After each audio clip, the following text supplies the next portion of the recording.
I now call the August 15th, 2023 Finance Committee meeting to order at 6:45.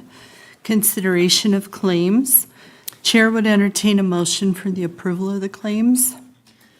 Your Honor, I'd like to make a motion for the consideration of claims to be paid in the amount of $1,963,316.68, a lawn credit card in the amount of $4,032.64, payroll and liabilities for July 28th, 23 and August 11th, 2023 in the amount of $437,831.86 for a total of $2,405,181.18. Thank you. Do we have a second? Second. Thank you. Are there any amendments or discussion on the claims? No. Thank you. All in favor say aye. Aye. Motion passed. Is there anything additional that the committee needs to review or discuss? Your Honor, I did want to point out one particular claim in the finance run. It's claim number 38663 for Simon Contractors. It's $1,656,416.70, and that is a pay application for the taxiway rehab project that's currently underway at the airport. It is a grant-funded project, but it is a large payment going out. Okay, thank you. Anything further? In that case, we will adjourn at 6:46.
2023 regular meeting of the City Council to order at 7:02 p.m.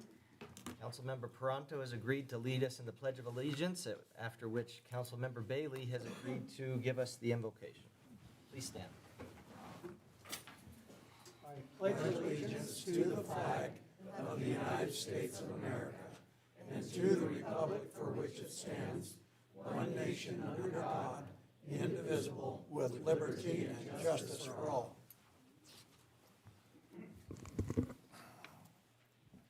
Our dearest Heavenly Father, thank you for the many blessings that you bestow upon us. Thank you for the ability to live here in this wonderful city of Riverton and the great state of Wyoming. Please bless us in all that we do. Please bless that we will make good decisions for the city of Riverton that's good for all of its residents. Please bless that the emergency responders, police, fire, all of our people that work hard every day to protect us and keep us safe will be safe in doing their jobs and be able to go home safely. We ask you to please bless us in all that we do tonight and help us to make better decisions as we move forward. We ask all of these things in the name of Jesus Christ. Amen. Amen.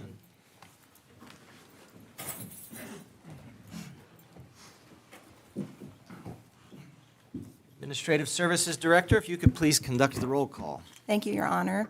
Councilwoman Carla Borders. Here. Councilwoman Lindsay Cox. Here. Councilman Mike Bailey. Here. Councilman Dean Paranto. Councilman Kyle Larson. Here. Councilwoman Christy Salisbury. Here. And Mayor Tim Hancock. I am here, and I declare we do have a quorum. I would entertain a motion for the approval of the agenda as presented. So moved. Second. Motion by Councilwoman Borders? Sir. I heard your voice. Second by Councilwoman Salisbury. Any discussion, amendments, or additions? All in favor, say aye. Aye. Any opposed, say nay. I vote aye. Motion passes. RPD, public introduction and oath of office. Chief Hurtado, if you could tell us what's going on, please.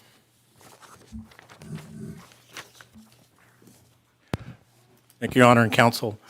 Tonight, we're welcoming our 22nd officer for the Riverton Police Department. It's been a long duration between the background process and training. We have a couple more that will hopefully be joining us soon, but Cassandra Barnes has completed all the necessary requirements to join the department, and at this time, we're ready to welcome her and get her sworn in. She's come with just under 9 years' experience working in corrections, so she's going to hit the ground running with what we have here. So we're happy to have her. Sounds great. Thank you, Chief. And if you can come up here, Officer Barnes, not up here, come up to the podium, and we'll do the oath right there. I'll meet you there.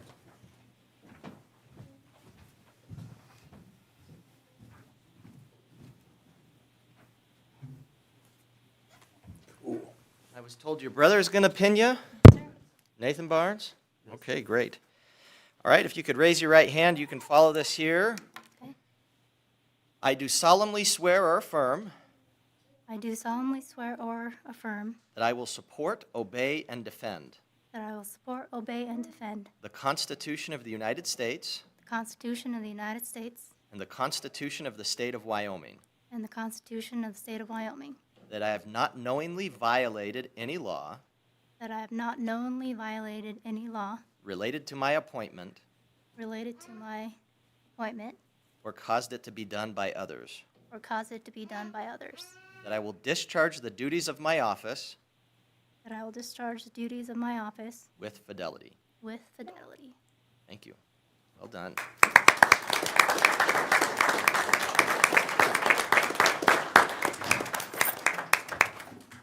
All right, we tend to have a bit of a tradition after you sign that and date it. If you could kind of shake hands with everybody, but let's have your brother pin you first. Oh.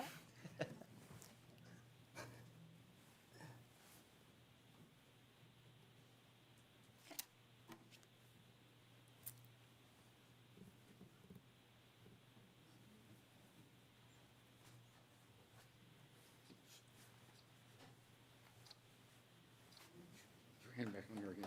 Yeah.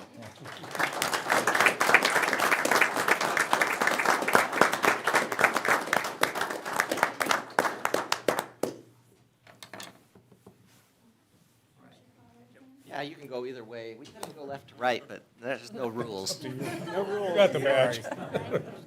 And the gun. Thank you so much. Congratulations. Welcome. Thank you. Welcome aboard. Nice to have you. Welcome. Welcome. Thank you. Welcome. Thank you. Yippee. That's great. All right. Well, the next thing we're going to have is communication from the floor. I guess before we go there, I just wanted to say a couple of things. Number one, I'm very excited with the addition of Officer Barnes.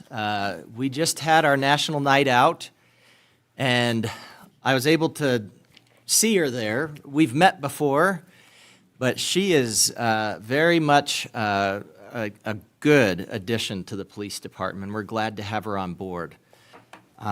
We've been working a lot to try to come up with some different ways that we can work on retention and recruitment in our police department.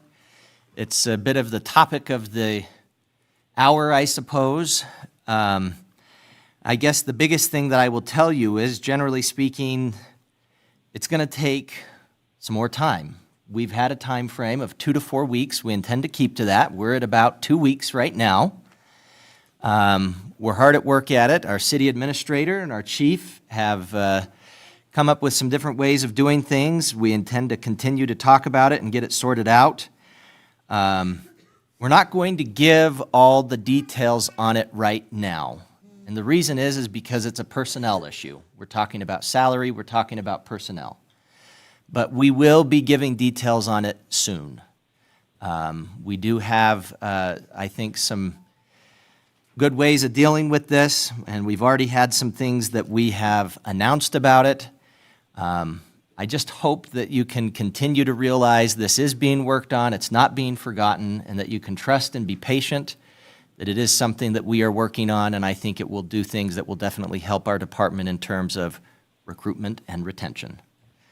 We intend to go forward with some of the changes that we've already discussed in regards to salary and having new salary grades that will be available, and we also do intend, as we've already discussed, to have retention bonuses available for officers that would like to take advantage of them. So, anyway, I guess I just wanted to make sure that that's understood. People know where we're at. It's something that's not just being put on the back burner. Mr. Butterfield and I have been visiting frequently about this, so it's an important topic. All right. Communications from the floor, citizens' comments, anyone in the audience that would like to address the council on an item that's scheduled for a public hearing, you'll be given the opportunity to speak during that public hearing. However, even if it's something that's not scheduled for a public hearing, for example, if we had some of these items that I know there's a lot of community feedback on in terms of the Presbyterian church change that's been proposed, and you'll be given an opportunity when we discuss that to come up and speak to the council at that time. But if there's something that's not on the agenda that you would like to speak to the council about, feel free to come up. Please tell us your name and speak into the microphone. If you could limit your comments to about 5 minutes if you're an individual, or if you have a group that's wanting to speak, if you could split up your comments in between 10 minutes for the members of your group, I'd appreciate it.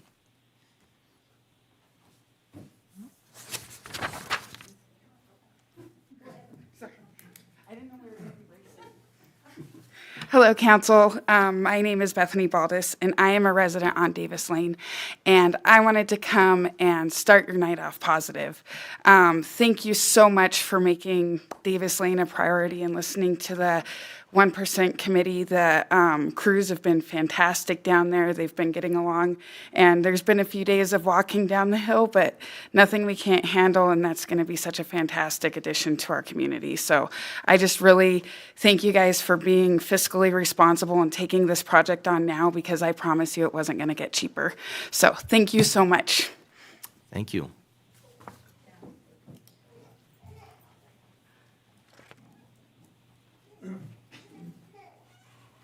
Hi, I'm taking off my County 10 hat and putting on the Riverton Community Watch hat.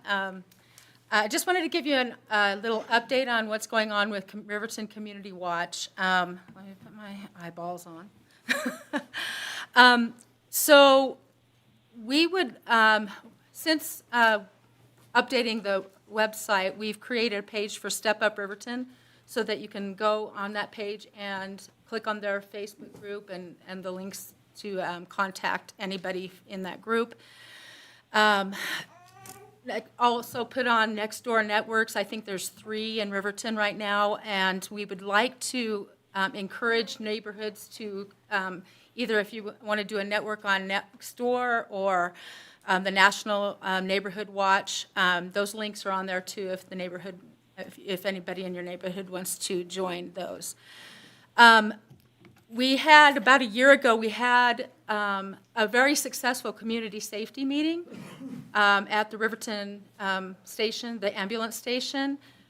We had some first responders there and the police chief and some EMTs there, just on hand to answer any questions, what happens when you call 911, blah, blah, blah. So we want to start those up again. We decided that we would have them on the 4th Tuesday of every month at 7 o'clock at the Frontier Ambulance Station Training Room. So the public is invited to attend those. And then also lastly on the website, I think it's on there, I hope I put it up there. There is a packet that we'd created about a year ago also that you can download if you want to start, start your own network. It's really easy, and it steps you through how to do it. So the website is rivertonwatch.org, and that's pretty much it.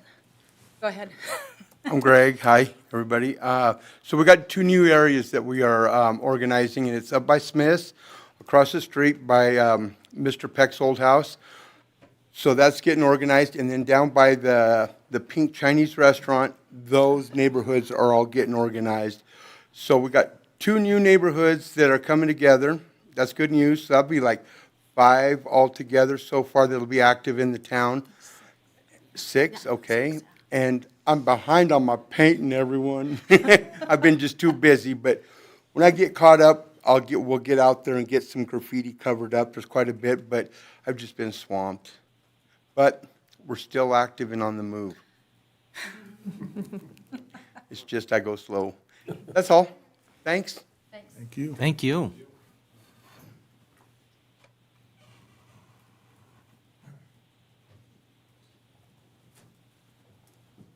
Hi, a lot of you know me. My name's Jim Cassidy, owner of Sweetwater Garden, also your Riverton Fire District Number 2 Commissioner. I'm not here on either one of those regards. I'd like to thank the city for taking fast action on the issues that have been involved with the police force. It was about 25 years ago, I stood right here in this spot and pinned on the badge for Riverton, to become a Riverton police officer. I was a police officer for Riverton for about 5 years and decided I couldn't make a living doing it, so I moved on. And I can tell that not much has changed in the last 25 years since I left, but hopefully we can get this sorted out and get things moving in the right direction. Time is of the essence. I'd also like to, so it was about a month ago or so, Step Up Riverton came up, and their big thing was dealing with the homelessness and the alcoholism on our city streets. Well, now that we have the police issue kind of ironed out and maybe moving in the right direction, I'd like to hear a plan from our police chief and our city council on what we're going to do to address this issue of homelessness, vagrants, graffiti, vandalism, damage, shoplifting. And I'd like it to be a transparent discussion between business owners, the citizens of Riverton, the police force, and the city council. That's all I have. Thank you. Thank you, sir.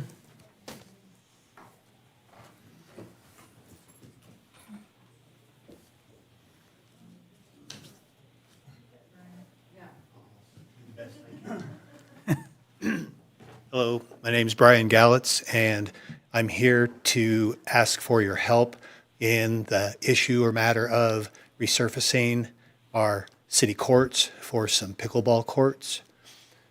I know we have Lander got a grant, and they're completely redoing theirs. Du Bois has beautiful new courts. I'm open to helping. I've spoken with Kyle, I think last year. I think there's been several others who have spoken with Kyle. I know we've got an optional 1% tax and a 0.5% tax. I'm looking for some way, somehow to get it done for a return on investment for our business people. If we can get enough courts, we can have a tournament. Tournaments bring people. People have to spend money in hotels, food, and gasoline. And so I'm just looking for any way we can get on the agenda. It's my mess up. We had about 20, 30 people who wanted to be here tonight, as Mr. Mayor knows, but we will be here on September 3rd. If you can call me or anyone can call me, what we can do, what we can help.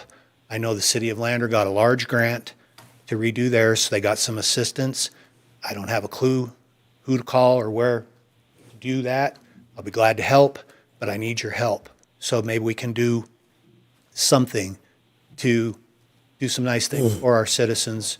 And for the record, pickleball is the largest growing sport in America for the last 5 years in a row. Might be nice to get some people coming to our town instead of sending them elsewhere. So 850-4433, call me. Let me know what we can do. We will have some folks here on the meeting for September 3rd. Thank you very much. Thank you, Mr. Gallitz.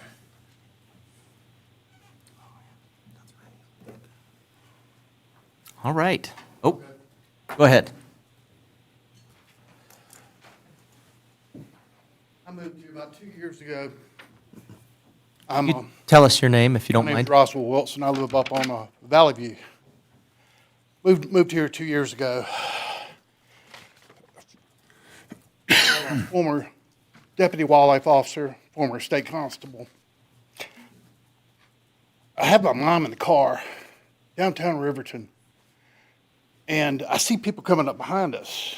And as they're coming up behind us, I'm trying to get my mom out of the car, and I'm noticing every bottle on the road they're picking up, and they're turning up.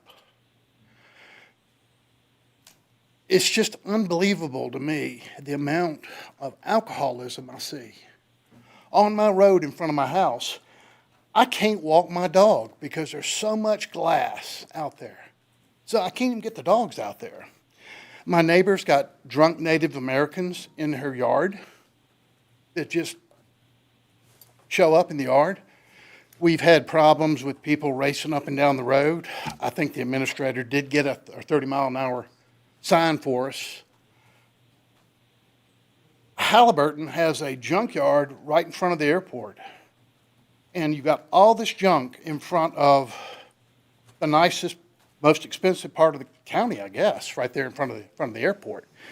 But it's just amazing to me that someone would want to come open a business up when you see all that junk sitting right there in front of the most expensive tax project for the county. But, you know, have any of y'all ever ridden with the cops at night to see what's going on after 12 o'clock? Have y'all? Nobody? Nobody here on county council was ridden with the police. I've done it. All right, what time did you ride? Oh, let me think. I think I rode around 4 or 5 o'clock. In the afternoon? Mm-hmm. Okay, you didn't ride after 12 o'clock at night. Oh, it's a much different world, I agree. It is a much different world out there. I can tell you from experience what it's like to have to ride in the life flight after getting hit by a drunk driver. $600,000 medical bill. Face, every broken bone in my face, broken jaw, eyesight loss. And you give a liquor license to the casino where there's already problems, and then I cut the news on and I see that somebody a drunk driver has killed somebody down there. I mean, I don't know what's going on. I have no idea. You don't ride with the cops. If you have somebody that is hired, a new person that comes in, that person can't replace somebody who quits that has 20 years' experience. When you have a break-in, that break-in is probably by somebody who just got out of jail. And all you have to do is find out who got out of jail, and then you can find out, what's going on with the break-ins. But, it's just, why would anybody want to move to Riverton when you see that the highest crime rate in the whole state is right here? And nothing's being done about it. But, I'm new. But I've seen it. I've ridden the life flight. I know what it sounds like when metal and glass is breaking around you. I woke up 2 weeks later after trauma unit in the step-down unit.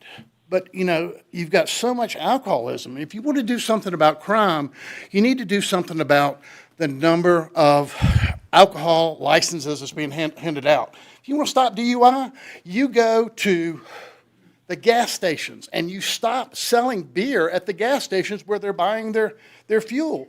And then you won't have any DUI to worry about. But you're going to have people here that have children, moms and dads, that are going to get that call in the middle of the night. Just like my mom did. She shows up at the emergency room. I'm out.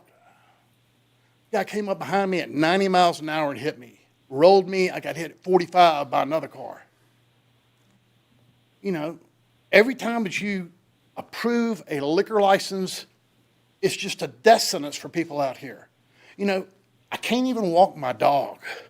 Do y'all have a drug dog? You don't have a drug dog. Well, you can get federal grants to get a drug dog. You ought to have police officers on both sides of the casino. You ought to have 2 different guys on both sides of the casino catching people.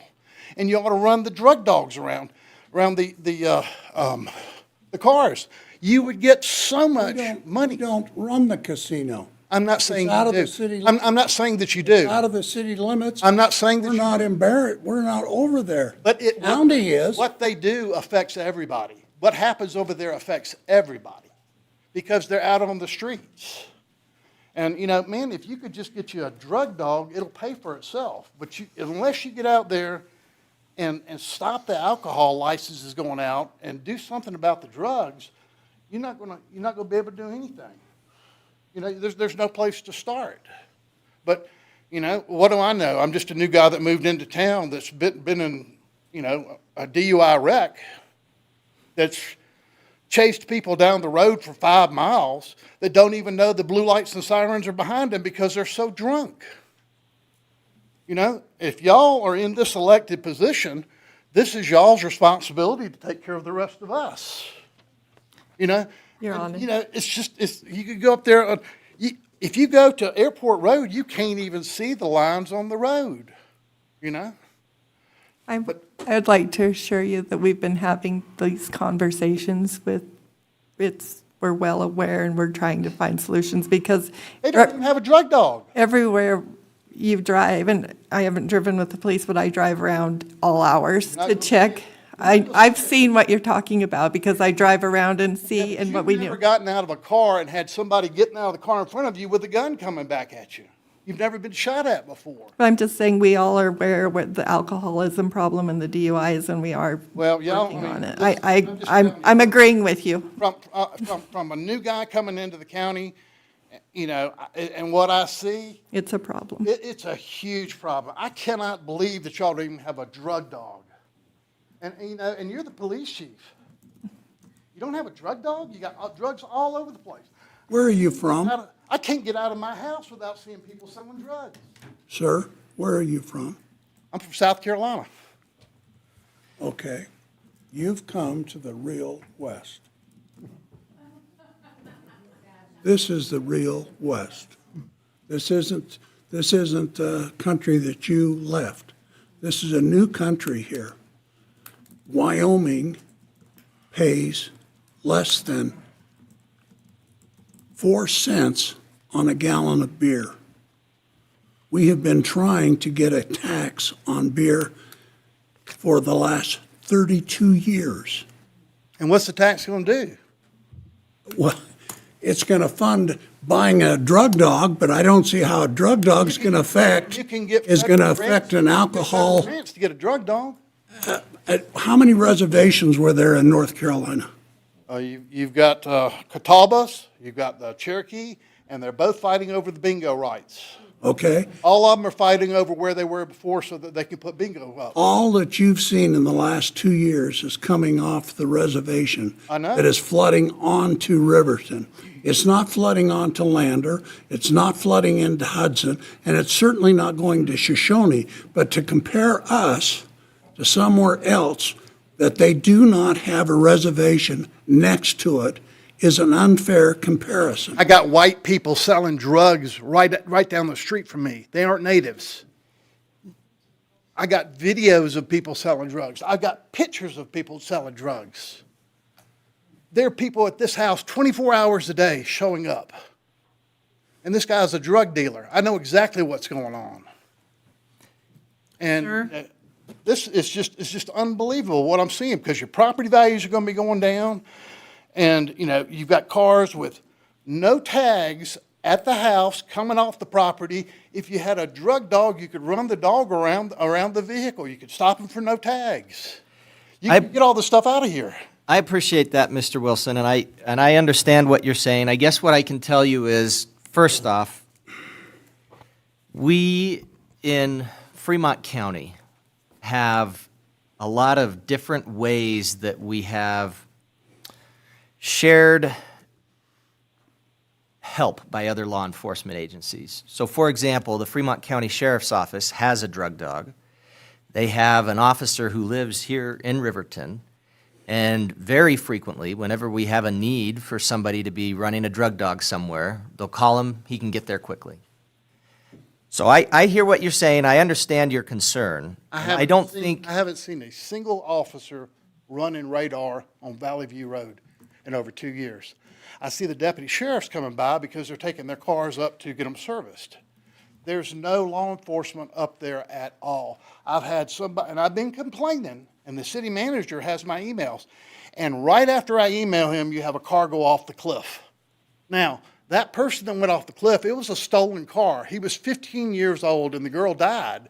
He had a whole bunch of kids in a car at 5 o'clock in the morning and their parents don't know where they are. They're off the cliff, somebody dies. He is going probably to juvie, and then he's going to get out. And then I get up on a Sunday morning, look out the back of my car, my house, and I see black smoke coming up. It's not brown, it's not grass. Something, rubber or oil was burning. There's another stolen car down there in 1 week, right off the back of my house. And I hear you. Yeah, but you're not doing anything. The police aren't doing anything at all. When these people quit and they run over to Lander, when they run over to Lander to work, then you bring a new person in that has no idea what happens when someone bails out of a car and they're shooting at them. Well, first off, I'm going to tell you, we have a lot of officers in our police department who are very well qualified and have been working there for a long time. And I've talked to them. Good. I have too. I've talked to officers over at Lander, and they said they would never come over here to work. Well, that's their choice, but I'm going to tell you. You're losing officers, you've got a problem. I'm telling you what the problem is, and if you don't listen to what's happening, you're going to have officers that get killed over here. I agree. Because you've got the Mexican cartel that is bringing fentanyl up here, they're bringing meth up here. You've got people that are worried about stuff coming into the airport. You got FAA officers up there that are telling us what's being brought in. Okay. And y'all aren't doing anything. We are. That's all I One of the biggest things we've been trying to do is address that. All right. That's what I Where's just your talked drug about a dog? few minutes ago. The sheriff's drug dog needs to be in the city. You need to be doing the stops. Mr. Wilson, I appreciate you coming up. I appreciate you speaking. If you would like to speak about this more, feel free to reach out to me. We do have a meeting to run. I have asked to have comments my before about 5. I appreciate y'all's time. It's really frustrating when I see stuff going on. I get it. Nothing is happening. I appreciate you coming. It is a problem, and we need to have a And for safe in our city, everywhere, walking around, somebody driving. that's laid in a hospital bed, strapped down to the bed, with my jaw wired shut because of a drunk driver. I hear What you you. have to do is get out there in front of the casino and start running the DUI checks. And I'm going to tell you right now, one of the first things that we've done is we have been talking about the need for increased enforcement in our town. And that's one of the biggest things we're pushing for and we're trying to make sure we can do. You better pay your officers. That is what we're working on. Thank you, Mr. Wilson.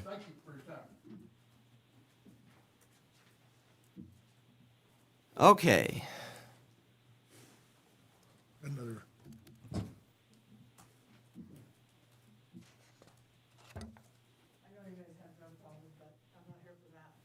I'm here for something else that we have a serious problem about. Could you tell us your name? I'm Deanna Reach. And our problem is weeds. It's ridiculous.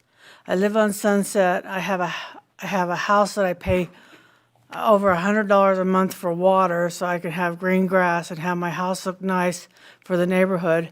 And right across the street from me is an empty lot where they tore down the house and the weeds grow like crazy. We've called the city, we've complained about it, then nothing happens. Then when he does finally go over there and do something, all he does is spray them. The weeds die, then they blow all over the place. And it just seems like the city drives by there. They're not blind unless they've got blinders like this when they're going down the road. And then there's another house at 118 East Sunset that we have been complaining about. It used to be lived in by the Archer family, and they're no longer there. They vacated the house.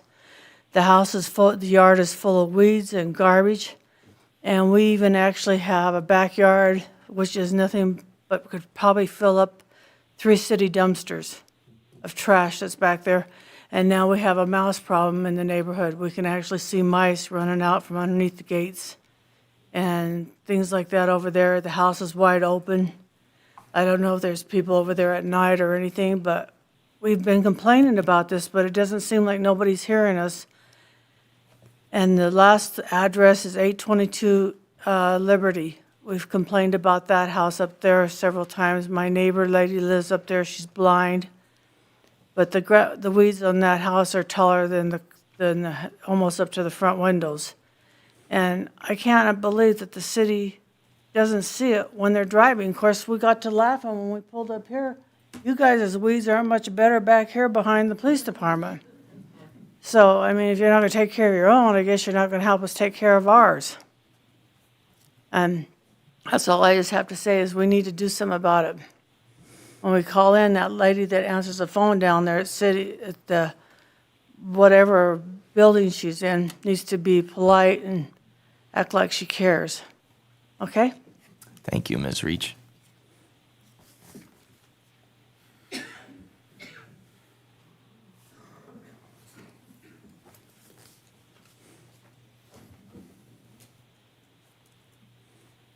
Jared Baldus, 2201 Davis Lane. So, my mom always taught me, not to speak rashly, but I'm going to address something. Councilman Larson, for you to act like Riverton's crime is a reservation problem is shameful. Council, each one of you should. No, are you telling me It's a fact. if the reservation was gone tomorrow, that there would be no crime?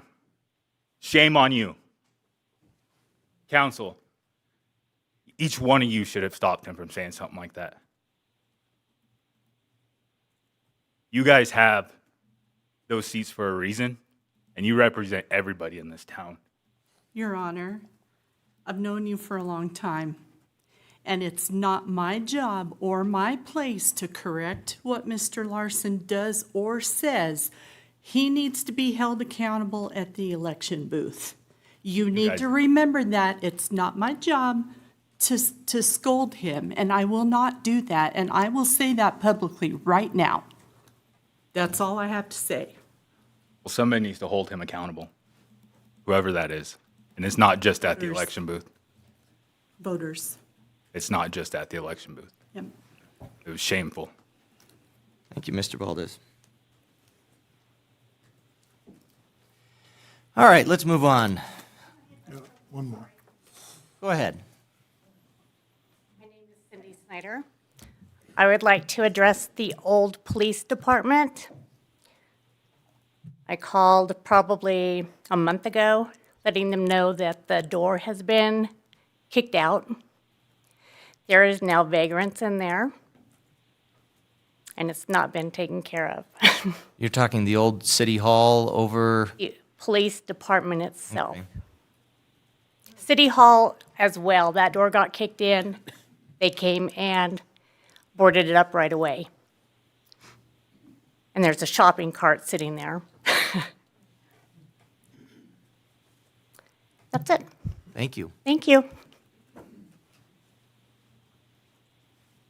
All right. Last call, because I've interrupted twice now, I think. All right, Administrative Services Director, if you could please read the consent agenda items by title only. Yes, Your Honor. Approval of the minutes, August 1st, 2023, regular council meeting.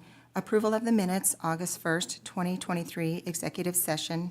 Approval of the minutes, August 8th, 2023, work session.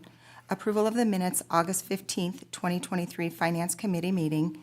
And approval of the Finance Committee recommendations, August 15th, 2023.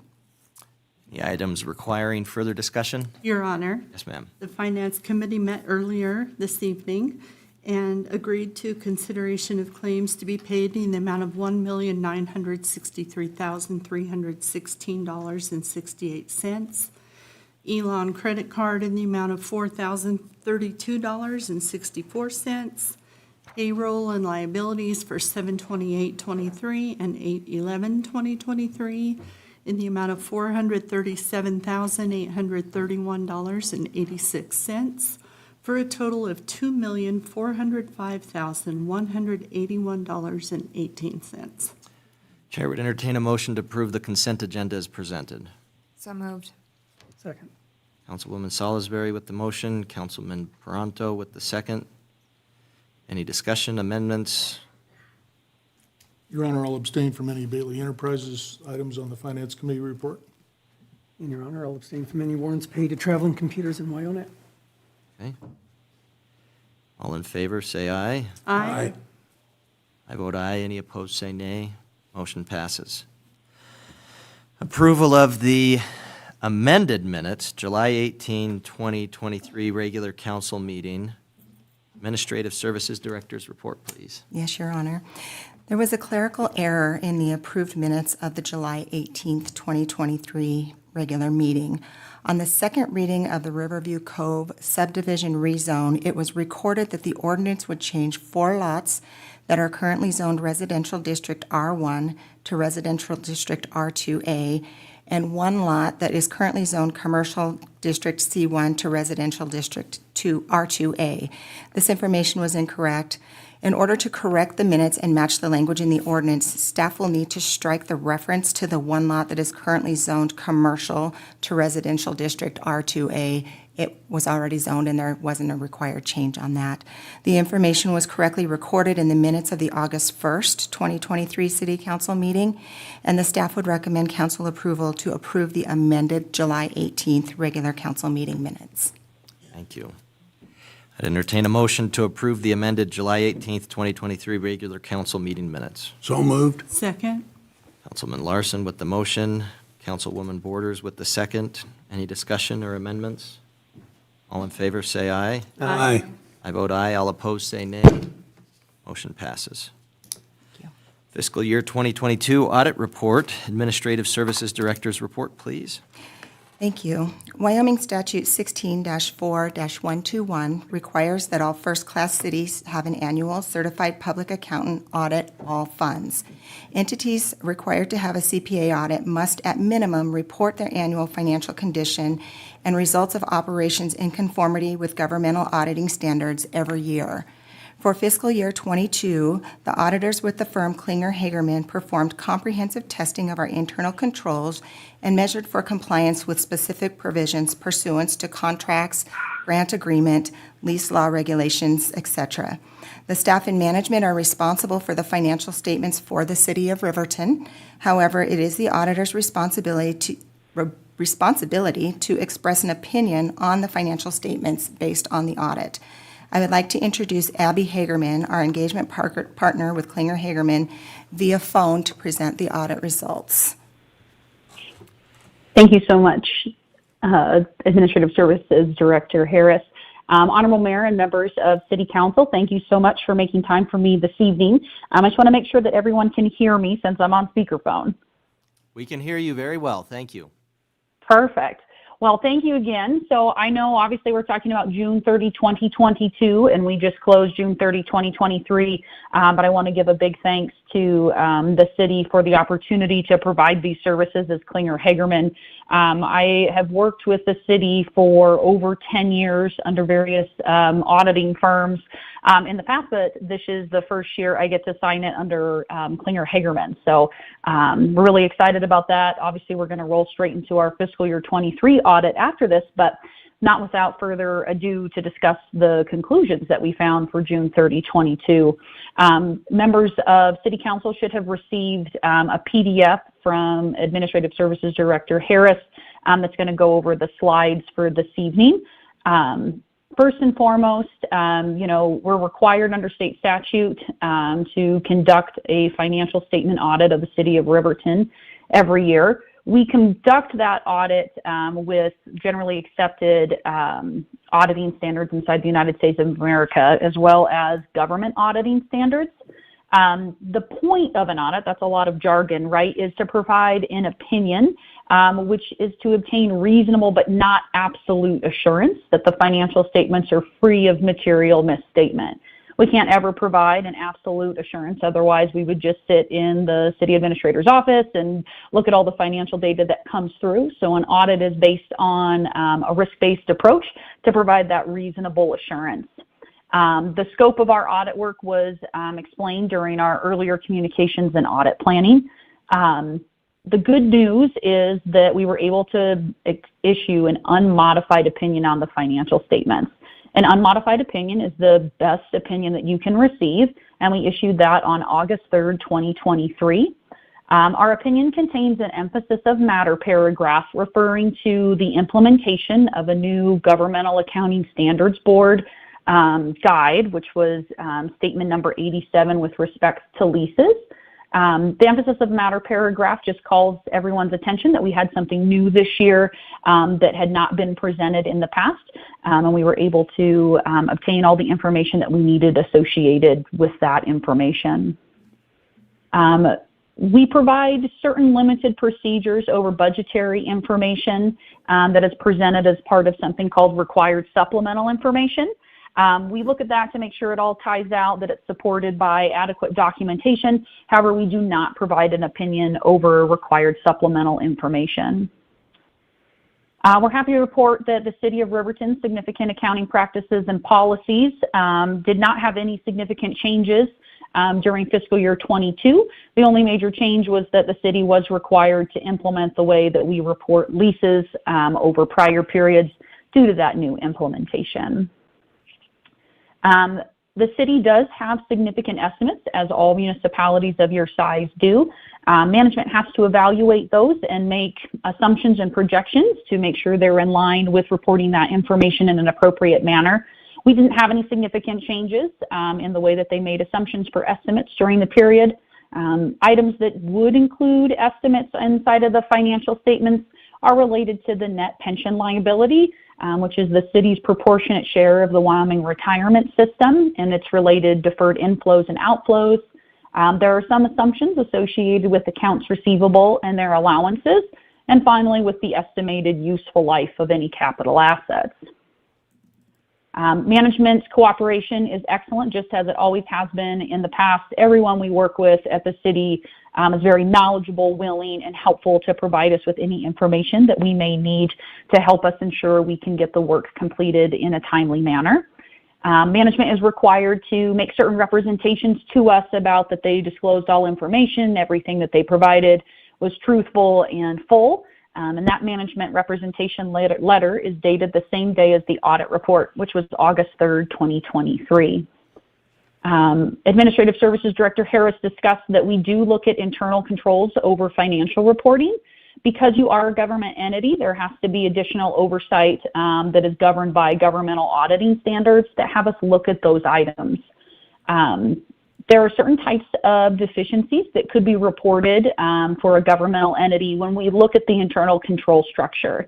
It could be a control deficiency, It could be, which means that maybe there's a best practice that isn't being followed, or we see a suggestion on where something could be implemented to improve best practices.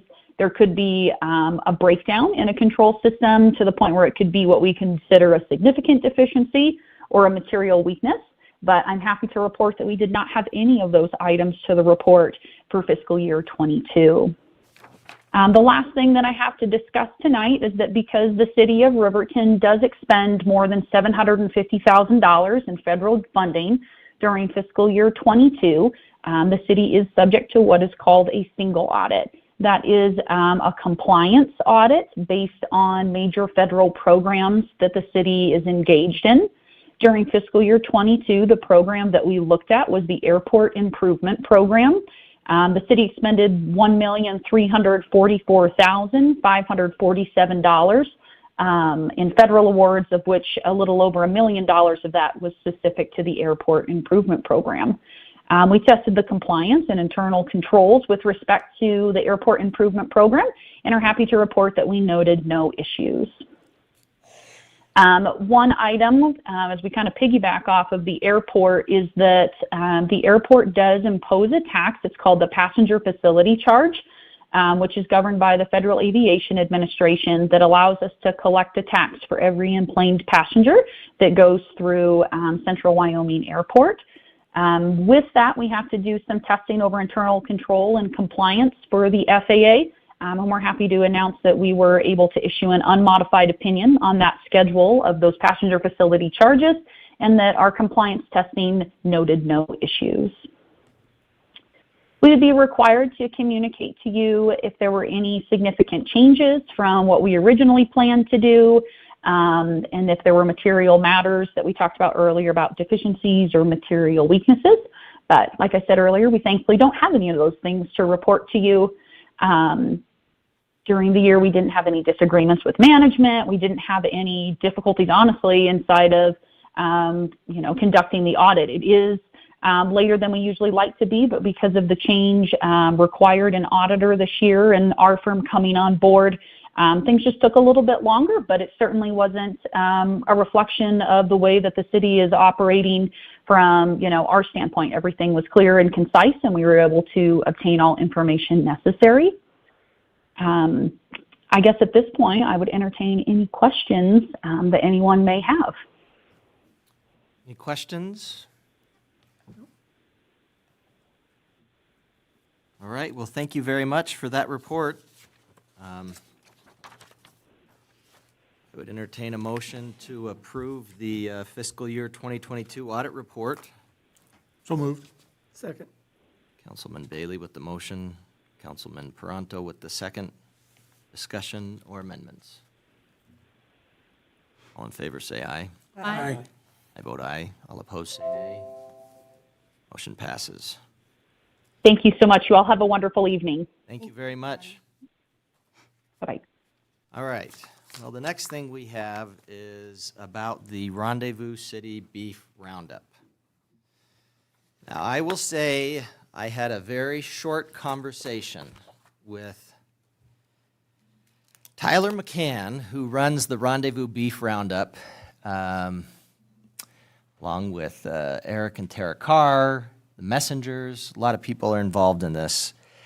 And basically what the Beef Roundup is it's an opportunity for producers, consumers, other people to come to Riverton and to share a love of beef by eating it together and by getting a chance to talk to each other and get to meet producers and see some of what they produce in terms of beef. In speaking with Mr. McCann, he said, hey, wouldn't it be fun if we renamed Riverton for a day? And I said, that sounds like an interesting idea. I think he took that conversation to be blanket approval for this. That was in January. I barely even remember it.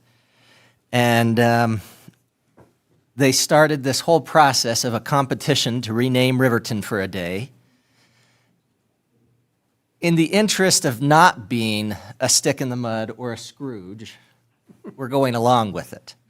I am going to say we're not going to be changing any of our seal or anything like that, although you are welcome if you have some fun ideas for a new city seal. I'd love to see it, but I think we're happy with what we have. So I'm going to read this proclamation.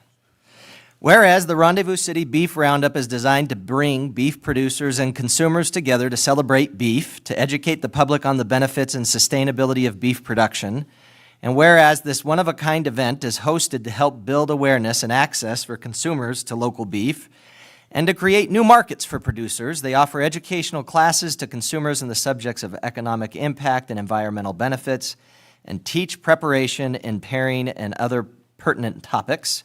And whereas the Roundup will provide education to producers on the newest industry practices and technologies to improve their direct-to-consumer beef businesses. And whereas the Rendezvous City Beef Roundup partnered with 97.5 to rename Riverton for a day. And whereas the 4th annual Rendezvous City Beef Roundup will be held on Saturday, August 26th, 2023 in Riverton, Wyoming at the Central Wyoming College Ag and Equine Complex. Now, therefore, I, Timothy Hancock, by virtue of the authority vested in me as mayor of the city of Riverton, hereby recognize the work of the Rendezvous City Beef Roundup and proclaim that on August 26th, the city of Riverton, Wyoming will be renamed Moo Rocco. And witness whereof I have sent my hand and caused the seal of the city of Riverton to be affixed this 15th day in the year of our Lord, 15th day of August in the year of our Lord, 2023. Moo Rocco. It's been signed. So. It is so. Next. All right, we have another proclamation. May we present you with a token of our appreciation? Yes, you can. Got to wear that too, Tim. Take your pick. Oh, I look better in black. All right.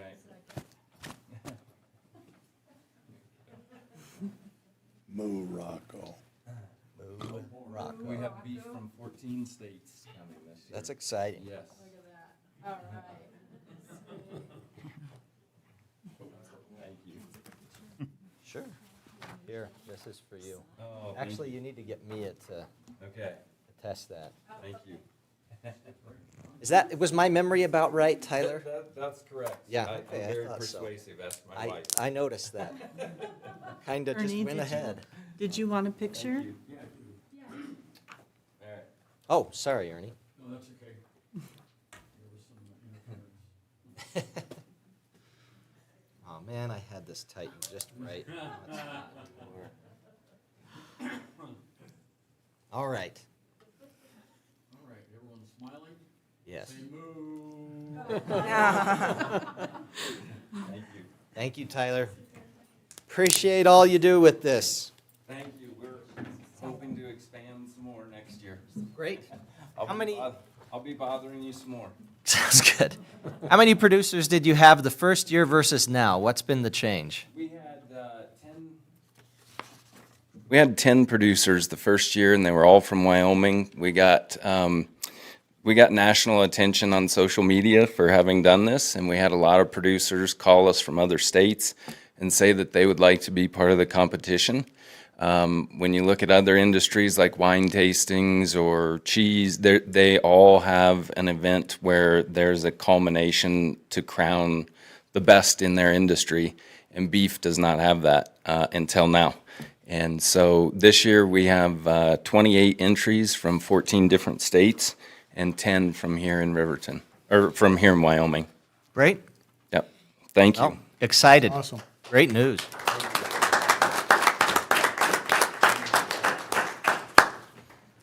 All right.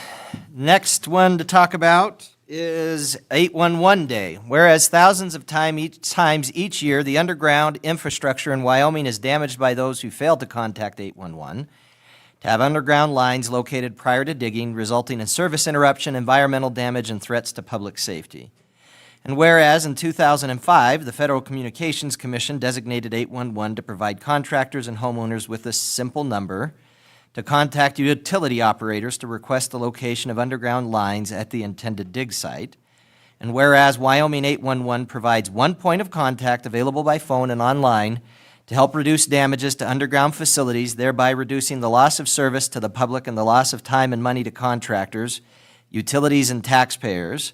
And whereas Black Hills Energy maintains its commitment to educate the public about safe digging practices and encourage compliance with local and state safe digging rules and regulations.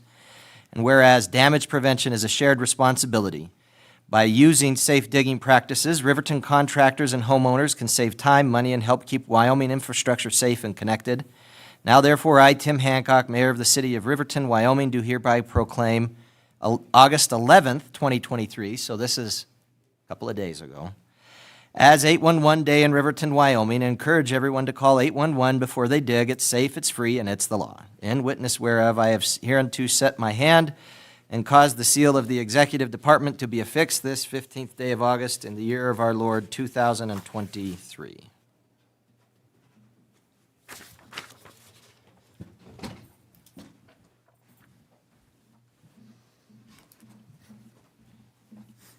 All right, now that we've done a lot of proclaiming, we'll move on to the next item, public hearing and consideration, fireworks permit application, Fremont County School District 25, August 25th, September 1st, September 22nd, October 13th, October 20th, October 27th, and November 4th, 2023. Administrative Services Director's report, please. Thank you, Your Honor.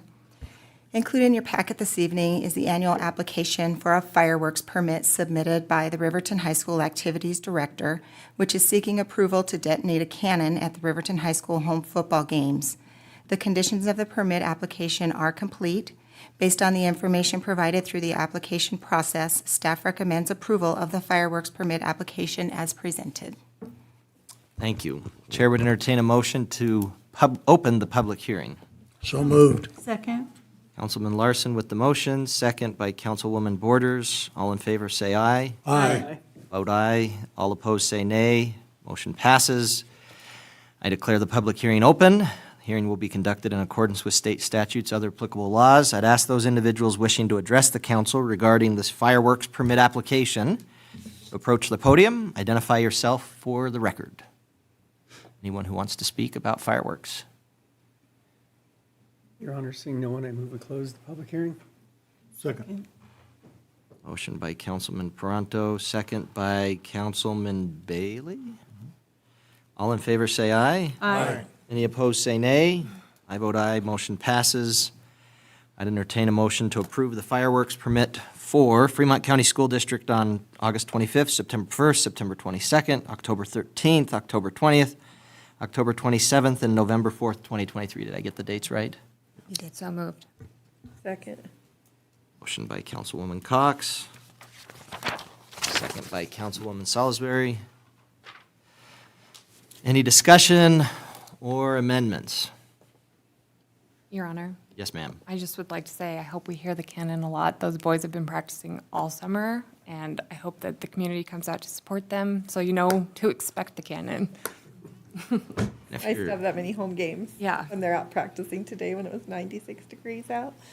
And if you're curious where their games are, that's all the dates we just talked about, so.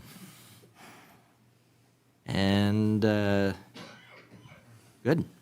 Anything else? All in favor, say aye. Aye. I vote aye. Any opposed, say nay. Motion passes. Citizen Board appointment, Riverton Rendezvous Committee. City Administrator's report, please. Thank you, Your Honor. We're always happy to get interested in individuals in our committees, and there's always opportunities to serve. And Riverton is a great place to live. It's a great place to raise your family. And for a shameless plug, it's a great place to get involved. And so we just are coming off the heels of a very successful balloon rally and rendezvous week. And Mr. Christopher Hauser participated quite a bit in that event. And since he did the work, I think it's appropriate that we put him on the committee now. And he's expressed interest. He's put in an application. I know that his family's been involved in the rendezvous days for a lot of years, so I'd say it's in his blood. And he'd make a great individual and addition to the committee. And Mayor, this is your appointment, but we do recommend that he be appointed. Thank you. I'd entertain a motion to approve the mayoral appointment of Christopher Hauser Veach to the Riverton Rendezvous Committee. Second? Motion by Councilman Bailey, second by Councilwoman Borders. Any discussion? We'll say he's been involved for a while. So that's good. I'm glad we'll have him on board officially. All in favor say aye. Aye. All opposed say nay. Motion passes. All right, consideration of ordinance number 23009, third and final reading, read in addition, plat and annexation. Community Development Director's report, please. Yes, Your Honor, Council. The petitioner, Jay Redden, is requesting the plat and annexation of the Redden addition. The proposed parcels are already adjacent to the current city limits. These lots are located along Raintree Drive just north of Sandstone Circle. There are 5 lots being proposed for the subdivision, each proposed zoning being residential district R2A. Utility reviews were sent to all utilities with no exceptions noted. Neighbors were notified of the annexation with no responses received. A subdivision agreement will be required for the petitioner to install a fire hydrant, but the lots proposed already have access to city services via Raintree Drive. The Planning Commission recommended approval on July 6th, and City Council approved on first reading July 18th and on second reading August 1st. It's the opinion of the city that the City Council adopt on third reading ordinance 23-009, Redden addition for annexation. Thank you. Would the Administrative Services Director please read ordinance number 23009 by title only? Yes, Your Honor. Proposed ordinance number 23-009, an ordinance annexing the Redden addition, Fremont County, Wyoming, not previously annexed to the city of Riverton, designating the zoning classification of the parcel and amending zoning map to reflect same, and repealing all ordinances or parts of ordinances in conflict herewith and providing for an effective date. Chair would entertain a motion to adopt ordinance number 23009 on third and final reading. Moved. Second. Councilman Paranto with the motion, second by Councilwoman Cox. Any discussion or amendments? I feel like we've been talking about this a long time. This is it. All right. Would the Administrative Services Director please conduct a roll call vote? Yes, Your Honor. Councilwoman Carla Borders. Aye. Councilwoman Lindsay Cox. Aye. Councilman Mike Bailey. Aye. Councilman Dean Paranto. Yes. Councilman Kyle Larson. Aye. Councilwoman Christy Salisbury. Aye. Mayor Tim Hancock. I vote aye. Motion passes. All right. Consideration of ordinance number 23010, third and final reading, Presbyterian Church. Community Development Director's report, please. Yes, Your Honor, Council. Lots 2 and 3 of the Presbyterian Church Addition replat are located on Elk Drive on the corner of North Broadway and Elk Drive. The lots are zoned residential R2 and located directly east of a residential district R1. The petitioner, the United Presbyterian Church, is requesting to rezone these lots to office and institutional district CO. The United Presbyterian Church is requesting this rezone to facilitate the sale of the aforementioned 2 lots. The potential buyers need the lots to be zoned CO to have their business facilities located on the 2 lots. The intended use by the buyers is for a human health facility, specifically a behavioral health facility geared towards children and families. Notices were delivered and a public hearing was held for Planning Commission pursuant to Riverton Municipal Code 174050. The commission recommended approval of the proposed rezone on July 6, 2023. The matter was subsequently taken to City Council as ordinance 23-010, and a public hearing was held on July 18, 2023. The council adopted the ordinance on first reading and directed staff to explore alternatives for council to explore with the church, the potential buyer, and community members. On second reading, the council also approved and recommended further actions to be pursued to explore alternatives. In addition to the proposed change from residential R2 to Commercial District CO. The petitioner, the neighbors, and the city have explored the following options for 2 lots located in the existing R2 zone. I'm just going to read them by title. I have them highlighted in here. If there's any questions about any of this information, please feel free to ask. But we looked at and pursued and discussed in the past the variance option. We looked at in the past discussing Wyoming Statute 15-1-608, the power associated with the Board of Adjustment. We looked into and pursuant of the continued use permit, and then we also looked into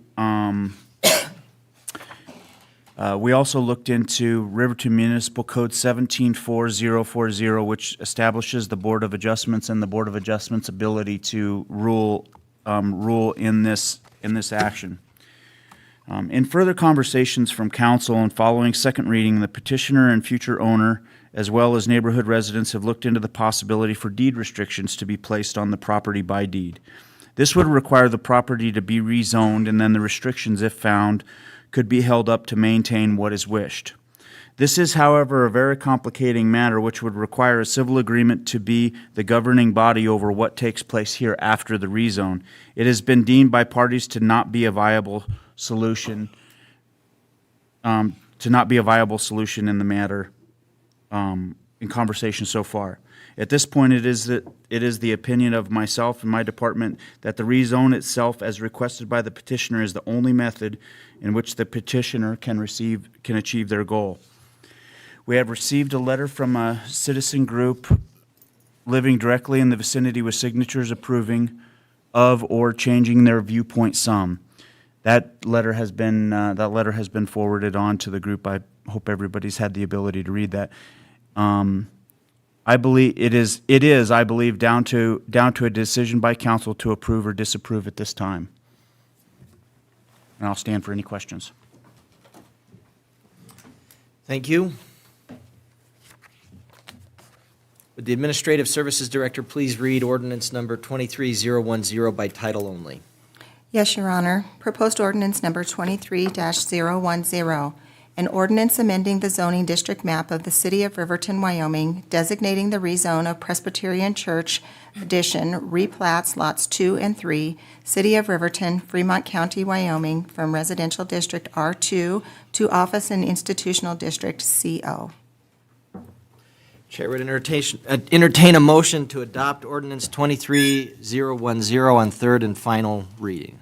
So moved. Second. Motion by Councilman Bailey, second by Councilwoman Cox.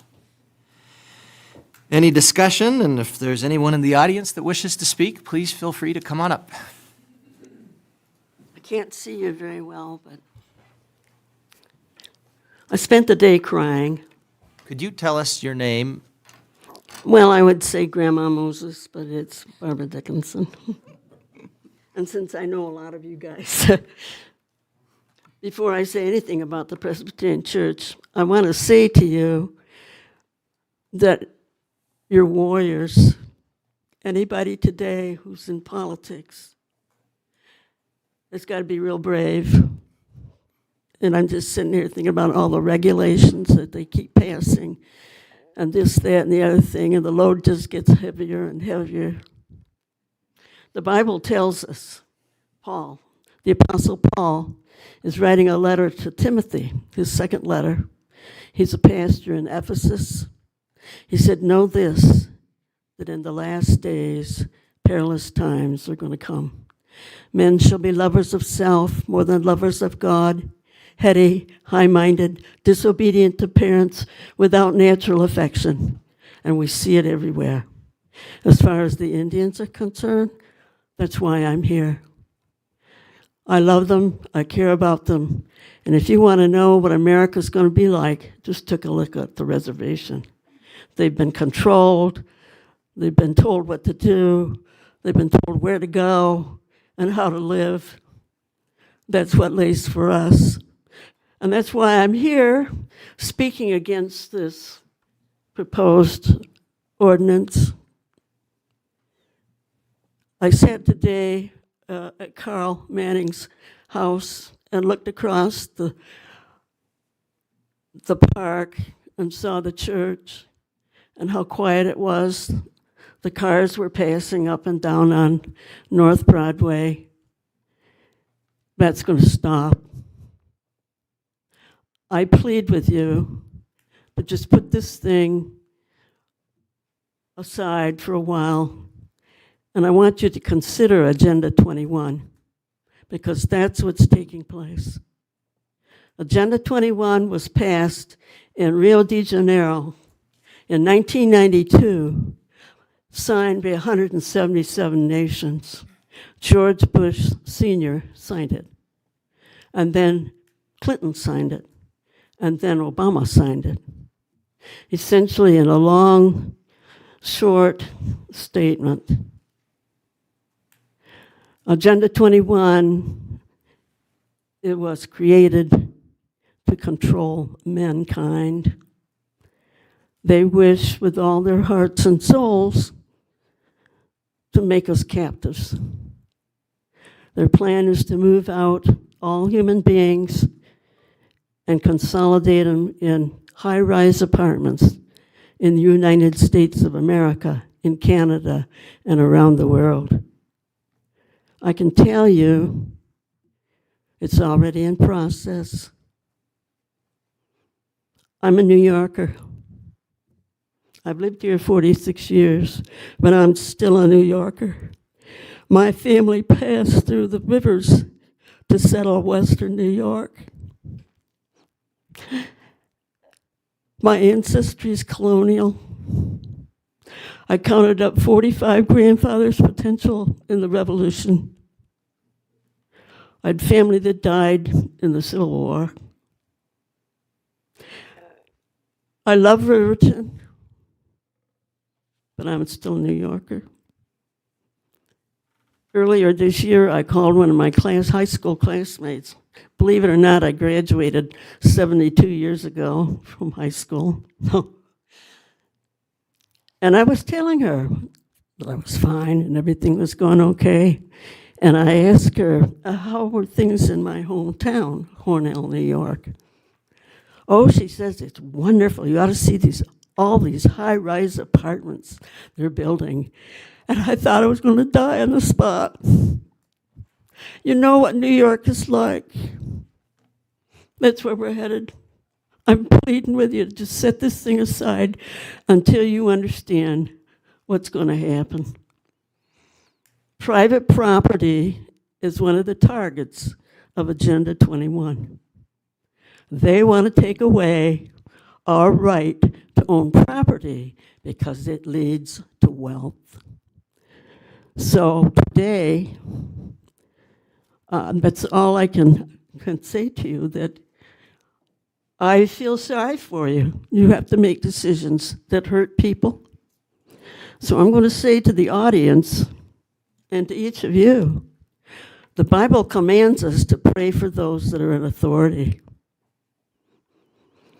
Number one, it will restrict them. Number two, it'll give them courage to do what they need to do. And it will help them to make the right decisions, to govern. So I just stand here. There's a whole lot of things I would like to say, but I'm grateful for what you're doing. And I listen to Buddy as he's talking up here about all the crime and everything. You have to look at our schools. And just for you to know, since all of you are always busy and I'm able to listen to the radio, that the head librarian in the United States is a Marxist. So beware. Pray for yourselves. Please, again, just table this thing until you have a chance to look at it a little bit better, because I think it's going to lead to bad things for all of us. Thank you. Thank you.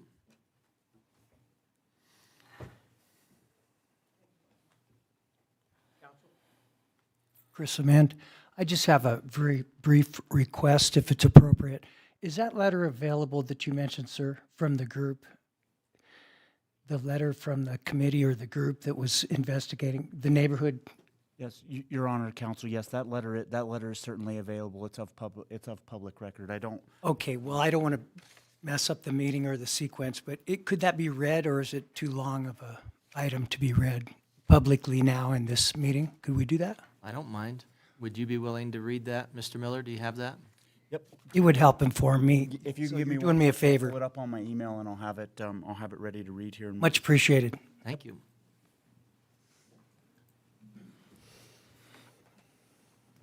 Your Honor, while he's looking that up, may I just say, in the last meeting during the rezoning, we had a gentleman that expressed some miscommunication about some of the issues Jared was talking about earlier, about people being worried that the tribes might buy the property or things that they've done. And as part of the Riverton Medical District, without the tribes donating land and helping us get our hospital, we wouldn't probably have it. And to just generalize everybody on their race, their color, for anything, we're all citizens of Riverton, regardless of our race. We have a huge drug and alcohol problem. Mr. Butterfield and I have had several conversations, but the tribes do act in good faith in many ways to support our community. The stronger our community is, the stronger their community is.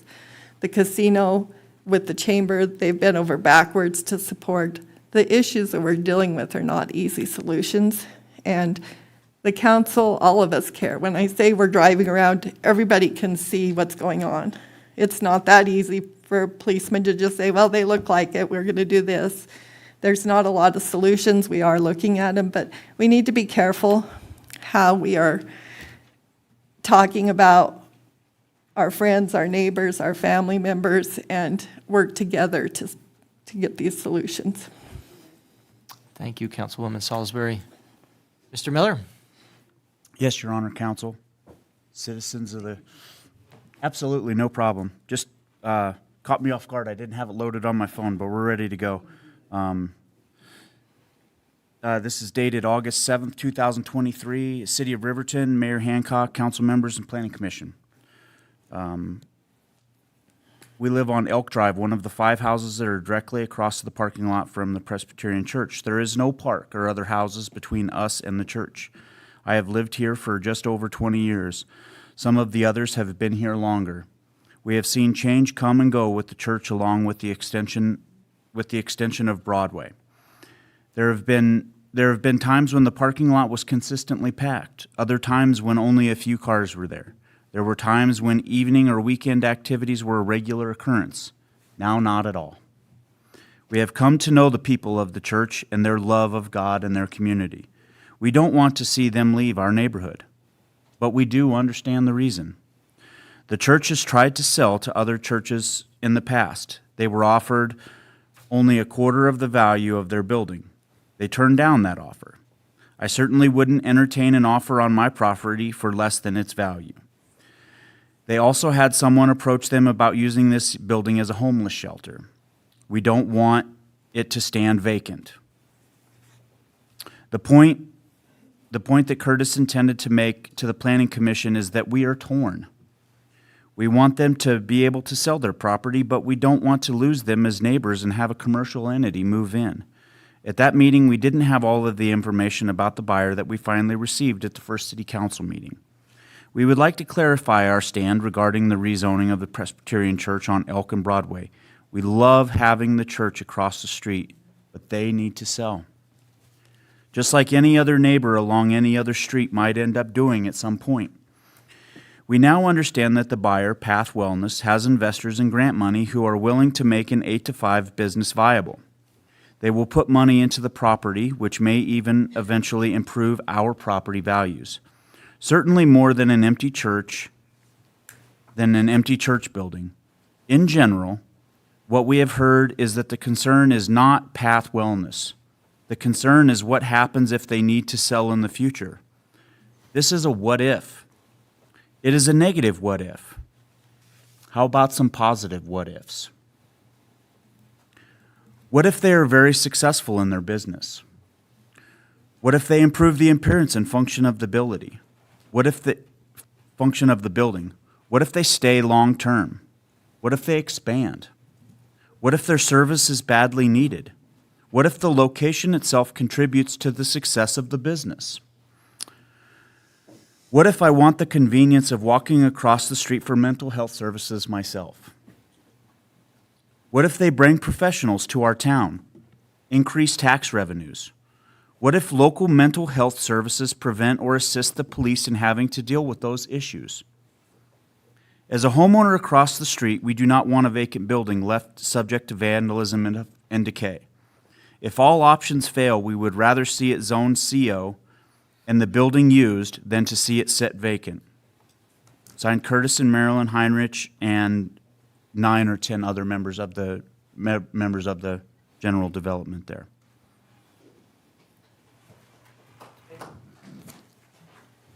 Mr. Amend, did you want to say anything else?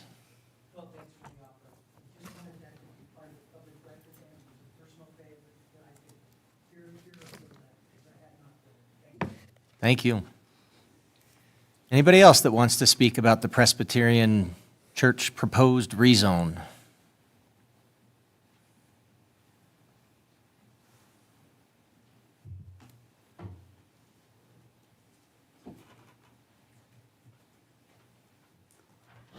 Your Honor, and Riverton City Council men and women, my name is Mary Lee Wolf. I am a District 25 school teacher, but I'm here tonight representing the United Presbyterian Church.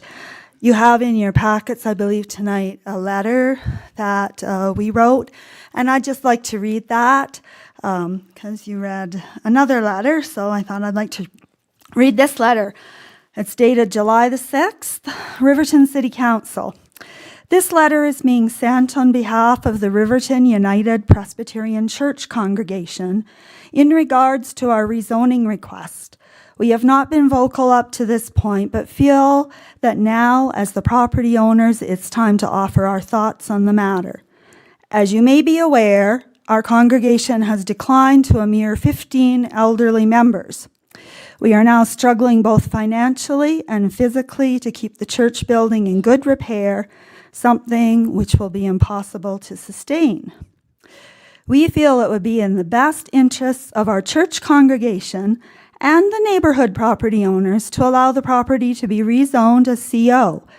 Path Wellness has the resources necessary to both upgrade the building and ensure its productive use for decades to come. Should this purchase not occur, we will likely need to vacate the property within the next 12 months. Our primary concern is that once we have vacated the building, it will become an abandoned, derelict property reminiscent of the old city hospital building. This causes us much sadness, but financially we're not in a position to take any other course. The city would have a large vacant building which would eventually need to be raised. Furthermore, allowing Path Wellness to move forward with their plans makes good sense from a community standpoint. Path Wellness will provide counseling and therapy resources which are desperately needed in the community.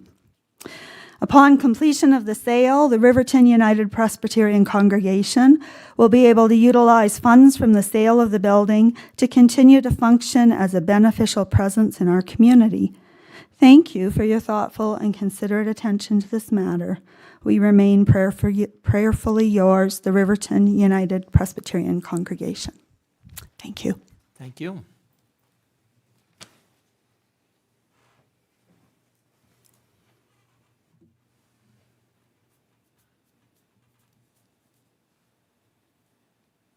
Anybody else wanting to chime in? Well, Your Honor. Mr. Bailey, what do you want to say? Again, I've been involved in this process. I went to the Planning Commission meeting that a lot of folks came to. And obviously, they were concerned and upset. And, you know, I think at the Planning Commission meeting, they vented a lot of anger and, you know, frustration and worry about what was going to happen. And I'd love to take credit for the process, but this process gets put in place for a good reason. So we had a planning commission meeting, we had 3 public city council meetings where everybody got to present their opinions and their concerns, and got to explain how the ordinances and the zoning works. And here we are at the end of the process, and I think everybody's been very well heard and been listened to, and I think we've all put a lot of thought and concern into this project. And so I think, to me, it reaffirms my faith in the system, and I'm the last guy that would ever tell you that we ought to slow the process down, but if you look at it, us doing this over multiple months and time has really helped the process quite a bit. And so, you know, as the city council, I think it's important for us to remember that part of the process, because, you know, the more we all get to sit back, think about it, hear other people's opinions, plus and minus, positive and negative, you know, we all get to think about it and sleep on it and talk to our friends and neighbors and other concerned people. And when it all comes down at the end, I think we can come to what's the best decision that we have that's available for us to make. And if we tried to rush through that process, I don't know that it would turn out as well. And so I think this has been a very educational experience for me, and I've seen it happen before.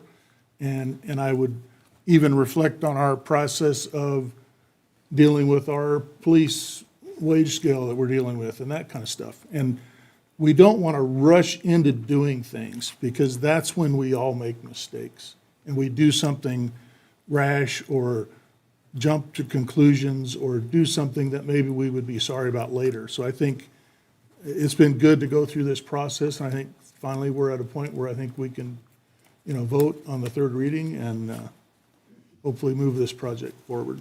So. Your Honor. Mr. Larson?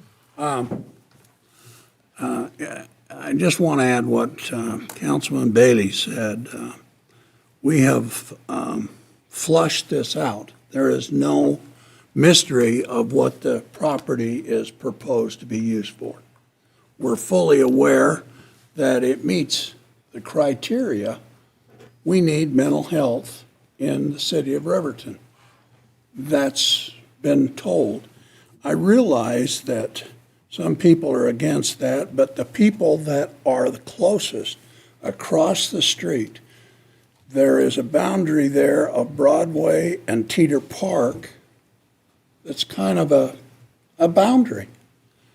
And we know that this individuals have and are working on a business that is working well. They have run out of space. This is a good usage for this building. This building, if they don't buy it, will sit vacant. It's, you can what if will happen to the 3rd owner or the 4th owner. The real problem is when somebody comes in and wants to buy something and will not disclose what they want to use it for. This individual has been to the meetings, has described his business. We have employees of the business here. We are fully aware of the consequences and the upside. And I choose to look at upsides versus downsides. Thank you. Thank you. I guess, Mr. Miller, could you address, last meeting, we had discussed the possibility of a deed restriction. Can you tell me where that ended up? Yes, Your Honor, Counsel. The deed restriction conversation did take place. I know that Mr. Piplica, who sits in the crowd tonight, as a representative on the petitioner side, has spoken with everybody on that. And so everybody's aware that a deed restriction gets put on by the current owner and then has an entity that's in charge of the ruling over those deed restrictions. That entity is not the city of Riverton. The city would not have any bearing justification of those deed restrictions, and it would fall into the hands of either the Presbyterian Church or the Presbytery themselves as a governing body in another state to govern those deed restrictions and follow through with those deed restrictions. Deed restrictions are private civil agreements documented and have to be changed as such. So the city wouldn't have much control over what those deed restrictions would say, do. The citizens in the surrounding area wouldn't have much control over what those deed restrictions are and what they would do. And if those deed restrictions aren't followed through, they become null and void after a certain period of time, similar to old housing covenants or HOAs that are not following through with current deed restrictions. Then they do fall along the wayside, and they can be averted anyways because they're not being pursued in other actions. It's a complicating endeavor. Being how the city of Riverton was out of that conversation because we're not a property owner and we're not a obtainer on the deed. I know that Mr. Piplica has worked with the petitioners and the other groups on those deed restrictions, and it was deemed that wasn't really a viable solution. There wasn't seen much viability to that. If it was going to be, it would still need to be rezoned CO for the deed restriction to work, and it would just be preferred that the zoning would just occur as it was and not create the complexity of that deed restriction to work. Thank you. I just know that was where we had left things before and when we had discussed a lot of different options. Any other discussion?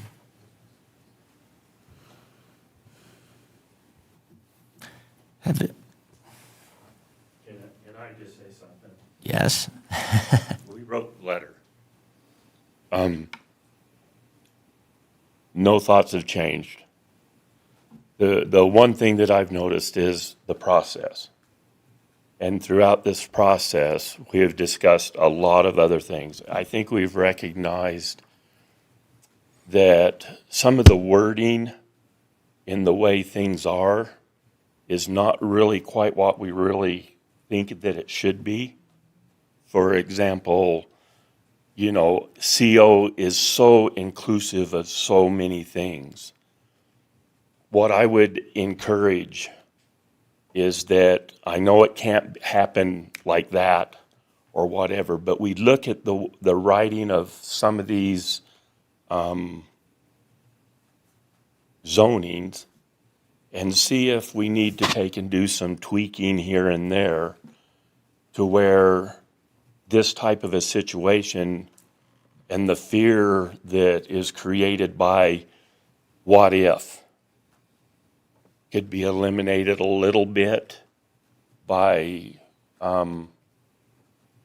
not having such broad ramifications of what could possibly happen.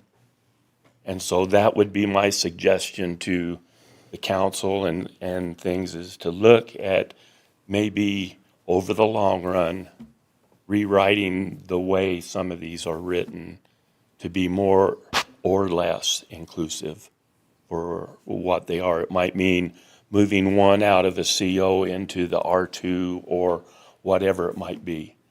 But I think that's what I got from this whole process, is that a little bit of change is needed and could be very beneficial and helpful down the road. Thank you. Thank you. I will say some of what we had discussed with this as well, different, I guess, than the zoning that we didn't approve change. Yeah, this is considerably different. Yes. One quick comment to that.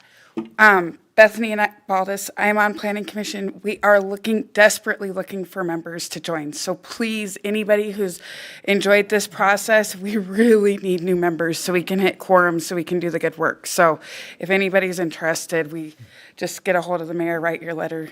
We'll take you. Thank you. Thank you, Bethany. Yeah. We just had a meeting that you weren't able to get a quorum, am I right? Just the last one? Yes, correct. So we do need people willing to step forward and do a difficult task, if you like to do difficult things. It's not that difficult, but I mean, it is important, and it's definitely appreciated, so thank you, Mrs. Valdez. I started my public service in the Planning Commission close to 20 years ago, so. So I guess what I was going to say is that the hours for this, if there were going to be business hours that would be between the hours of 11 p.m. and 6 p.m., or I'm sorry, 6 a.m., that would have to be approved by the city as CO. That's one of the differences between this and what we had discussed with the other one. Is that correct? I believe so, yes. 1748, 120. Yes. So if it were going to be anything past 11 p.m., earlier than 6 a.m., it'd have to be approved specially. All right, any other discussion? Your Honor, can I say one thing? Can I address the crowd? How many people from the big game neighborhoods here tonight? All right, awesome. How many of you guys have talked to a neighbor that you haven't talked to in a couple of years because of this problem? All right, thank you. I appreciate that more than anything in the world. That's all. I was wondering if you were going to come up. My I was- mother always said my mouth would get me in trouble. No, I'm just picking up a little bit of a vibe here tonight.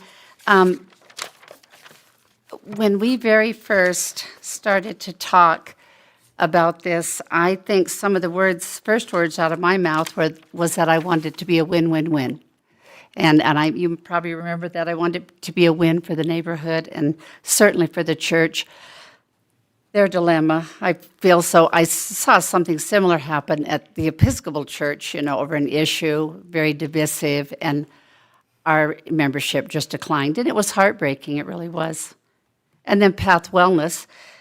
And again, we all affirmed the need for mental health. But the vibe I'm picking up is, we need to look to the good, and you are so right. And we had said that out of all of this, we met neighbors and Mrs. Borders, and all of these things were said. Nobody's sour grapes here. I don't want that to be thought. We want it to be a win. Mrs. Dickinson, she said, "I love Riverton." I mean, everybody that's come up here tonight, Mr. Wilson, he thinks that, he wants Riverton. It'll be better if we have a drug dog. And I'm not, God bless America that we can get up here. Everybody wants to do good for Riverton. I mean, I don't know, it's just powerful tonight. I said to Carl, God, everybody's on their last nerve tonight. But, it's powerful tonight how everybody is so concerned about Riverton. And I just can't wait to hear that cannon, because I'm going to think about this meeting. And when that cannon goes off, I'm going to think about this meeting. I don't want it thought that we're sour grapes. And you know what, you're so funny, Mr. Bailey. I like you. You said, this has been a long process and all, but honest to Pete, we kind of take you all to task. We kind of did draw this out. We brought it to the forefront, and we were a strong neighborhood. We're tired tonight. Today was my first day of school. God, now I'm dragging. But it has all been good, and everybody's here for the betterment. I appreciate the Balduses. I so appreciate what you said. We can't judge others. We really can't. I taught at Arapahoe, I told you, for 40 years, and the thing I know about teaching someone that doesn't look like me, it wouldn't matter if I taught in Beverly Hills in a golden ghetto, or if I taught on the reservation or here in Riverton or Casper. I know this, and parents want it better for their kids than they had it. You might not think by the way you see people with their kids, you might not agree with that. But honest to God, parents want it better for their kids than they had it. Nobody gives a parent directions or a manual when they hand you that baby. And everybody does the best they can. And mental health, I mean, this couldn't be a better place. I mean, PATH, we need it here in Riverton. I think it's gonna help us on all of our abuse, alcohol and drugs. But we're not sour grapes. We want it to be a win-win-win, and we appreciate all your effort and time. And thank you so much for listening to us. Could you, Your Honor. for everybody that's watching, could you tell us your name? Oh, I'm Tanis Young Manning. Thank you. Thank you. Your Honor. And Ms. Manning, you've been against this in the past. Do you remain against? Oh, yeah, I'm all against, you know me, I said, and this what if, and that kind of made me think about my favorite movie, Pollyanna. Not that I'm Pollyanna, but, Pollyanna came up to that minister in the field, and he was going on and on and on about blasphemy, and, and the Lord's going to strike you down, and her father was a minister, and she said that her daddy had a hard time sometimes wanting to get across to people, and hoping that his sermon would get in their heart. But she said he read something once that helped him, and he said, "Oh, from the Bible," and she said no, and she had this little, I can't read it, and it said, if we look for the good in men, surely we will find it. And so I think that we just have to move forward with this in mind, that we are going to look for the good in people, and I think we will find it. Councilwoman. I wanted to apologize for not calling you back last. Oh, don't worry about it. I was traveling with my family, but I just wanted to let the audience know that while I was traveling, I did listen into the Sure. meeting and listen to. Oh, what the everybody's president so busy. But what I We appreciate do the best we most can. is what you guys listening to each other and coming to an agreement. And when I read your letter, it was amazing. So I just appreciate you guys taking the time to work together. And It's been an adventure. Thank you. Thank you. And, Your Honor, Bailey. the other thing is, thank you for bringing us to task, okay? You don't realize how many times we sit here in this room making decisions all by ourselves. And so we really appreciate your participation in the process. Your Honor. Yes, sir. I was going to mention, too, that it's interesting, and I mentioned this to Tanis earlier, that I live on the other side of town, not in your neighborhood. So it's interesting for me to make a decision that could positively or negatively impact another neighborhood.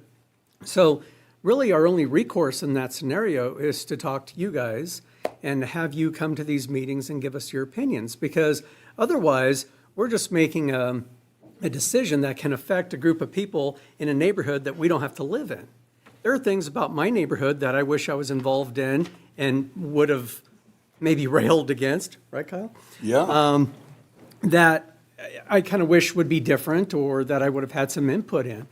But I think that we've exhausted and have done a lot of due diligence in exhausting the opportunities and the options and the variances and whatnot that we can to try to make the best decision. And to that end, I'm really curious. There were a lot of hands that went up when Mike asked how many people are from that neighborhood. How many people are from that neighborhood that would like us to do the zone change to CO? And how about those that don't?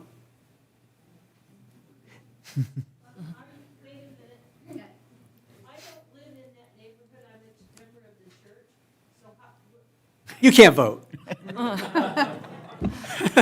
Only I get to vote for your neighborhood. No. No, that's really interesting, because I think if we had taken this impromptu vote on that first meeting, we would have seen a lot more hands opposed to it. So it's interesting that we've evolved through the discussion to get to where we are now, where there's a lot more understanding. I mean, I think if I had an opportunity to make it, king for a day, I would say, well, let's give them the ability to operate their business, but keep it residential, so that if they chose down the road to leave, you would still have that property in residential. That's not an option, right? And I think we've exhausted that as not being an option. So the alternative is to not do it and to potentially see this building go into disrepair.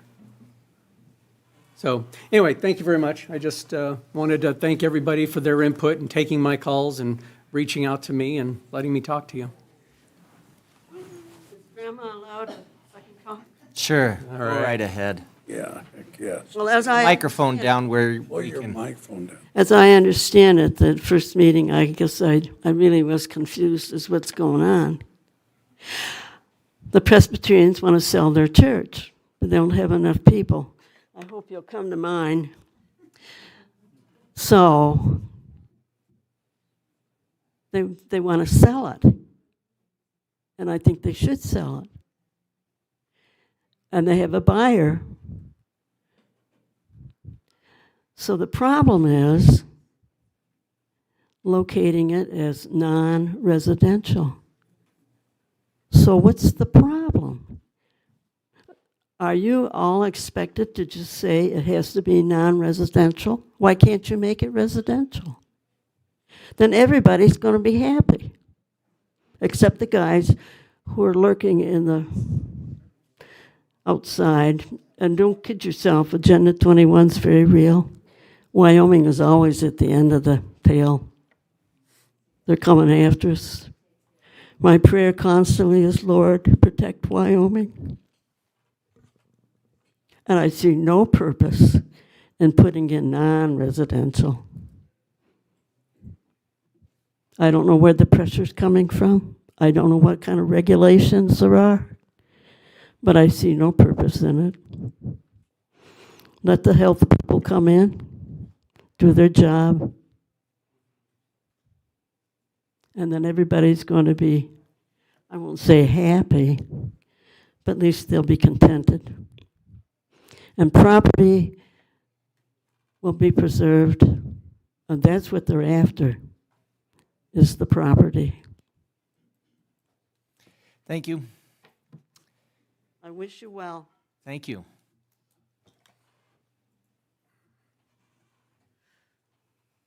Thanks, Your Honor and Counsel.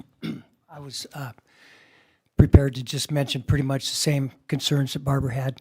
I live in the neighborhood. The Presbyterians, of course, have been wonderful. They keep the property up. They have a right to sell it. I think they should sell it. They've got a buyer.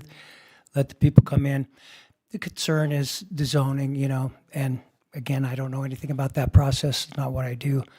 But if we can get prayer and consideration on that, be responsible about that so that the potential to accommodate future, perhaps houses go in there. That building goes away in 8 or 10 years. Maybe now we have 4 nice homes there. It's just an idea, but I don't know how zoning works, but that's a big issue. So if we can consider that, maybe I'm too late to the game. I am too late to the game, but I think things will work out. I really do. But let's be thoughtful on it. Thank you. Thank you. All right, yes. And I just want to say that I come from a long line of people pleasers, and I want everyone to be happy. I'm from Ward 2. That's my neck of the woods. Christie as well, and I can tell you we all take this very seriously, and it's a tough one, but I don't want to see the church sit vacant. That's not going to be good either, so it's a balancing act, and I just want you all to know that we do really appreciate everything you've said. We appreciate having someone here because, like Mike said, most of the time we're by ourselves. And it's really nice to have the input from everybody, and I just want to thank you. Thank you, Councilwoman. I guess the one thing that I will say, we've been to all of these, and I agree with Mr. Bailey. We had at the very beginning a very emotional, I think, response. and I think that was warranted considering there wasn't a lot of information.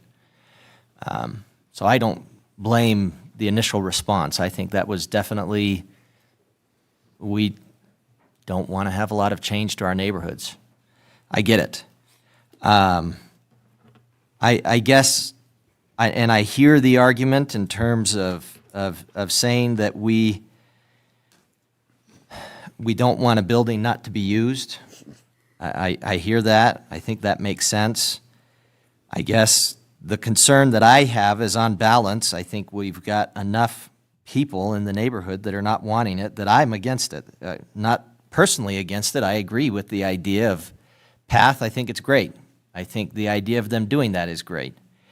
Personally, I think that it's a little bit interesting that the way we have it zoned, you can have residential parks, those kind of things, but not something like what Path wants to do in our residential zone. It's very intriguing to me. It feels like something that kind of fits.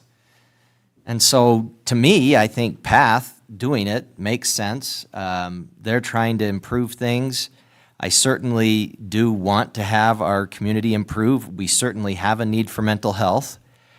But I guess just, and I might be the only one on the council that votes against it, and that's fine. If nothing else, that will represent the fact that we have people that are against it. But overall, I think if we have a lot of people in an area that say we don't want an area to be commercial, that's who I'm going to listen to. So I appreciate everybody being here, and I appreciate hearing both sides. And I really appreciate the council, who I think has taken this very seriously. And however people vote tonight, I hope you recognize that this is after looking into all options and trying to do something that, as Ms. Manning said, would be win-win-win if we can. And if not, it's kind of deciding how we're going to do it. So I appreciate the council's attention. I appreciate Mr. Miller, who has gone above and beyond in educating himself about just about every facet of any options that we would have. So I appreciate that. Is there anything else, or are we ready to vote? Okay. The Administrative Services Director, please conduct a roll call vote. Yes, Your Honor. Councilwoman Carla Borders. Nay. Councilwoman Lindsay Cox. Aye. Councilman Mike Bailey. Aye. Councilman Dean Peranto. No. Councilman Kyle Larson. Aye. Councilwoman Christy Salisbury.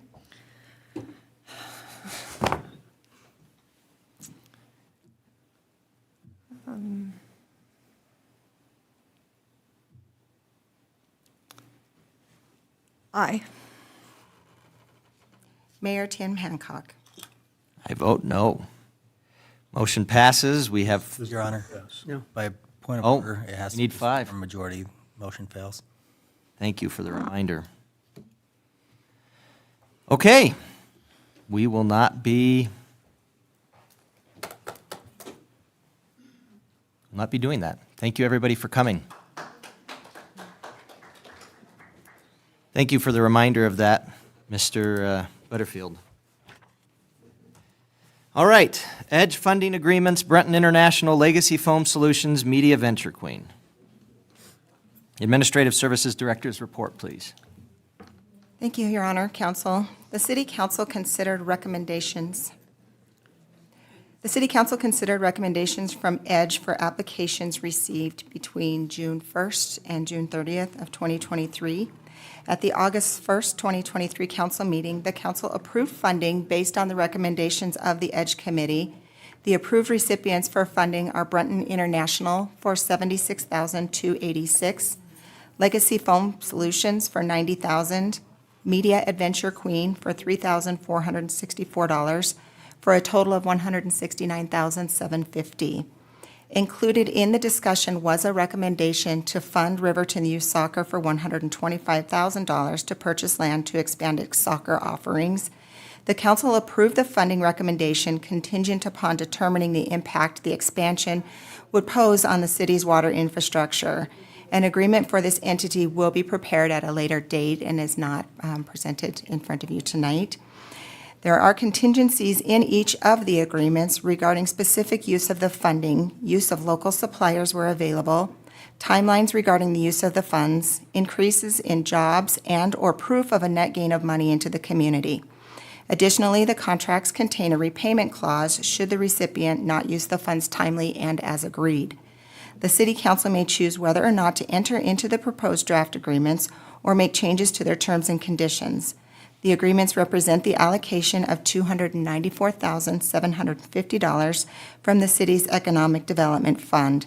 This fund is accounted completely separate from the city's general and enterprise funds, and there are sufficient funds in the account to meet the above-referenced obligation. And with that, staff would recommend approval of the EDGE agreements. Thank you. Chair would entertain a motion to approve the agreement for use of economic development tax funds between the City of Riverton and Brunton International, Inc. So moved. Second. Motion by Councilman Larson, second by Councilwoman Borders. Discussion, amendments, changes? All in favor, say aye. Aye. I vote aye. All opposed, say nay. Motion passes. Chair would entertain a motion to approve the agreement for use of economic development tax funds between the City of Riverton and Legacy Foam Solutions, LLC. So moved. Second. Motion by Councilwoman Cox, second by Councilman Peranto. Discussion. All in favor, say aye. Aye. I vote aye. All opposed, say nay. Motion passes. Slow. It's okay. Thought I heard you. We'll still note it passed. Chair would entertain a motion to approve an agreement for use of economic development tax funds between the City of Riverton and Media Venture Queen, LLC. So moved. Second. Councilwoman Borders with the motion, second by Councilman Larson. Discussion? All in favor, say aye. Aye. Aye. Vote aye. Any opposed, say nay. Motion passes. Anything else we need to do there? No, Your Honor, thank you. Thank you. Return Activated Sludge Project, RAS, Public Works Director's report. Just Thank you, Your Honor. you to be left out because everybody else had spoken. Oh, thank you, Your Honor. That's what they were all waiting for. Oh, I'm not going to stay. huh? Thank you, everybody, for coming and participating. Your Honor, members of the council, the Return Activated Sludge Project is new. It's an emergency project. We have two older pumps at the wastewater treatment plant that are corroded out badly and leaking and will probably fail fairly quickly. We started replacing these pumps last year, replaced the worst one first, anticipating that we would eventually get around to replacing the others. This year, we wanted to bump that fuel tank project up to get it done. But with the condition of these two other pumps, it's changed our focus a little bit. We need to get moving on at least replacing one of the pumps. This would shift that money. We budgeted $110,000 for the fuel tank project. This would allow us to replace one of the pumps for $69,474 with a lead time of 10 to 13 weeks on that pump and still leave one pump in the next budget to replace. But this will also leave us $40,526 to at least initiate the above-ground fuel tank process by starting to acquire some of the tank and hopefully the basin for it to sit in. I'm still waiting on some cost figures on that. I haven't received them yet, but my staff has indicated they think that's possible for a 500-gallon fuel tank. We request that if the council approves, that we move forward with this emergency repair on the RAS pump systems, but also continue at least with phase one of the above-ground fuel tank system. And I'd stand for any questions if you have any. Thank you. I'd entertain a motion to approve the amendment of the fuel tank capital project to allow allocation of monies to the wastewater treatment plant capital facility line item for the emergency repair on the RAS system. So moved. Second. Council- Sounds important. Larson with the motion, seconded by Councilman Peranto. Any discussion? I think we have got to vote because we're the closest to the problem. Yeah. You'll have to recuse yourself. We do not want a reverse flow situation. You saying that Ward 1 has a vested interest in this? Affirmative. Affirmative, we do. Then we should all vote against it. Wait a minute. All the uphill zones agree. I thought we were all in this together. We are. So much for that. Know where we stand.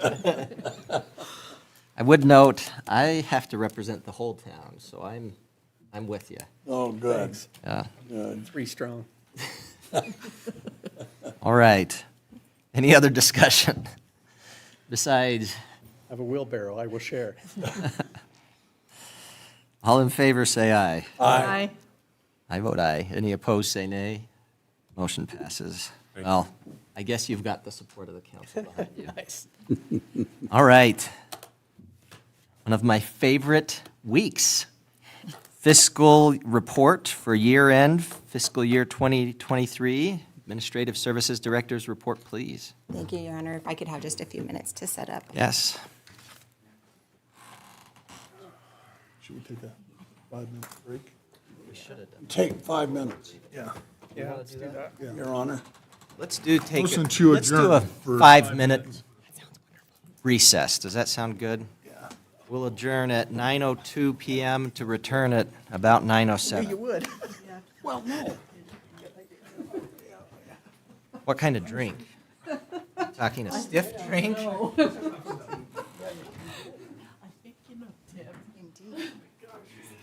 I'm good. Thanks for your support, fellas. Yeah. I didn't want to be.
7:10 PM.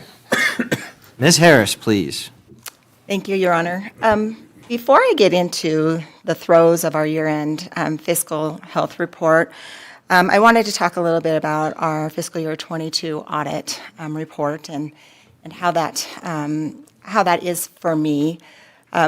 We spend a good 6 to 9 months working on the audit. We provide the auditors hundreds of files and documents of which they scrub. We have repeated interviews, not only with myself, but other members of senior staff and with our employees about our processes and our procedures. It's quite a process, and for me, as a finance director, it's my report card on how well I'm doing my job. And so it's something that I take very, very seriously, and also something that I'm also very proud of, and I own that personally as well. So I want you all to know, and I want the citizens of Riverton to know how much of a responsibility that I understand that we're taking on, and how proud I am that we can have such a good financial report. Not only do they report this information to you, but we also submit our audit results to the Federal Audit Clearinghouse. We are responsible for reporting it to the State Department of Audit. We report it to the Wyoming Department of Transportation and the Wyoming State Lands and Investment Board. We are very transparent with our public finance. Our finance reports are listed out on our website, as well as the fact that I report them to you on a quarterly and annual basis. Our budget meetings are open to the public. They are advertised as public meetings, and we welcome public input for our budget. So just a little bit of information on my position on the city's finances. Thank you very much. And I would say we probably don't talk enough about how much work the audits takes and how much work you do every day for the city. So thank you very much, and I would say that it definitely is nice to have that. It makes us feel more comfortable in terms of how things are being handled, and appreciate all that you do, and you really put a lot of work into that. You and I have spoken a couple of times about different audit things, and it's phenomenal. So thank you very much for your hard work with it, and definitely kudos to you for the clean audit. I appreciate that, and it could not be done without our staff. Our finance department processes every single penny that comes into the city's coffers, and our department heads are responsible for helping make sure that we are all doing what we're supposed to be doing, and all the work that they also put into supporting the budget and the audit process. So I appreciate your kind words. Thank you. Thank you. So we are reporting on the closeout of the fiscal year 2023 report. Some of this information is familiar to you all, but for the benefit of our audience members, I'm going to repeat some of it for you. So for the fiscal year ending 2023, the City Council approved a budget totaling $30,403,000. Our budget is comprised of 12 funds, including the general fund, and then the enterprise fund, which is our water, sewer, sanitation, and our airport is a quasi-enterprise fund as well. And then other fiduciary funds, which includes our economic development funds, both the 0.5% and the 1% fund, the 911 revenue. We also manage money for the Riverton Senior Citizens Endowment Board and the Riverton Rendezvous Fund as well. There's 31 divisions within the city government that we manage. Our overall capital expenditures for the year was $13,564,000, and $6.6 million of that, 49% of the money that we're bringing in is for capital is offset by grant funding. In this fiscal year, the total general fund budget is $8,880,000. The general fund makes up approximately 29% of the fiscal year total budget and is the largest budget within our city. The general fund is the primary operating fund of the city and is used to account for revenues and expenditures of most tax-supported activities of the city. Departments within the fund include the police department, streets and alleys, the parks department, our municipal court, all of our building maintenance for our entire organization, fleet, information technology, community development, just to name a few of those cost centers. The largest source of revenue for the general fund are sales and use tax, mineral royalties, severance tax, and fuel tax. And then we also receive direct distribution funding from the state, which we would love to believe covers one-time expenditures or capital projects. But over recent years, it has also helped us to cover some of our operational expenditures in our budget. At the close of the fourth quarter, the general fund reflected a positive balance of $701,225. A large portion of the balance is due to the receipt of $598,000, or 30% in sales tax revenues over our projections. The general fund revenue line items exceeding the projections include an overage of $56,000, or 17% in severance taxes over our projections, $49,000, or 12% in property taxes, and then $85,000 in revenues also received for the opioid crisis. But if you'll remember, when we budgeted money for fiscal year '24, that funding for the opioid crisis is scheduled to be spent this fiscal year. On the expenditure side of the budget, there were 5 cost centers that finished the year at less than 90% of their budget. This includes capital outlay, which left 20% of the projected budget unspent. All of this money has been carried over to this fiscal year budget to pay for delayed fiscal year '23 projects. Some of the projects include the HVAC units for City Hall, and that was just phase 1 of that project. It's a very expensive project, 3 phases, and we have applied for grant funding to help pay for that. We also had 2 parks mowers that were budgeted last year that we were not able to purchase, and we have rolled that money over to purchase it in this year's budget. And then also a switch for our IT department. Operational cost centers with balances of less than 90% of the projected budget include our victim witness department. We had a vacancy in that department, and we realized that in a savings this year. Public Works, Parks, and a small portion of the fireman pension that is paid by the city. That pension is determined by the number of firemen, the active firemen within the system. We made projections, and we were off on those just slightly, but it was to the good of the city budget. As a reminder, the budget was approved to transfer $818,000 from cash for operations this year. So keep in mind, while we made $701,000, we also projected that we were going to transfer $800,000. Because of the increased revenue projections and the expenditures saved, the transfer did not occur. However, the fiscal year '24 budget was approved with transfers from cash totaling $613,000 for operations and $706,000 for capital. So essentially what we've saved, we have rolled over to spend in this next year's budget. And that's the general fund. The next budget that I'll talk about is the airport fund. The total budget for the airport fund was slightly in excess of $6.8 million, with $6.2 million originally projected for capital projects. The airport fund closed the quarter with a deficit balance of $551,000 and change in expenditures over revenues. The deficit is due to costs associated with the taxiway rehab project that is still currently underway. The project is funded with federal entitlement grants, a federal supplemental discovery grant, and state funding. $438,000 was spent towards this project in fiscal year '23. And while the city only received $32,000 in grant reimbursements in fiscal year '23, the project is ongoing, and we will capture those funds in the fiscal year '24 budget. The approved airport budget also included a transfer of cash for $237,000 and some change to support operations. The next fund that I'll talk about is the water fund. The annual budget for the water fund is $3.1 million. And there were $344,000 in capital projects proposed for fiscal year '23. With the year-end budget amendment, $7,000 was moved from capital to account for a debt obligation within the fund. The fund closed the quarter with a negative $4,170 in expenditures over revenues. The budget was approved to close with a transfer of $319,000 to cover capital projects. We've limited capital projects for fiscal year '23 for the fund, and the largest budgeted expense was the completion of the Cowboy Lane, Quiver Lane project, and then water improvement projects for the bulk fill station, which we are still working on, and improvements to the carbon feed system at the water treatment plant, and that project was fully completed in fiscal year '23.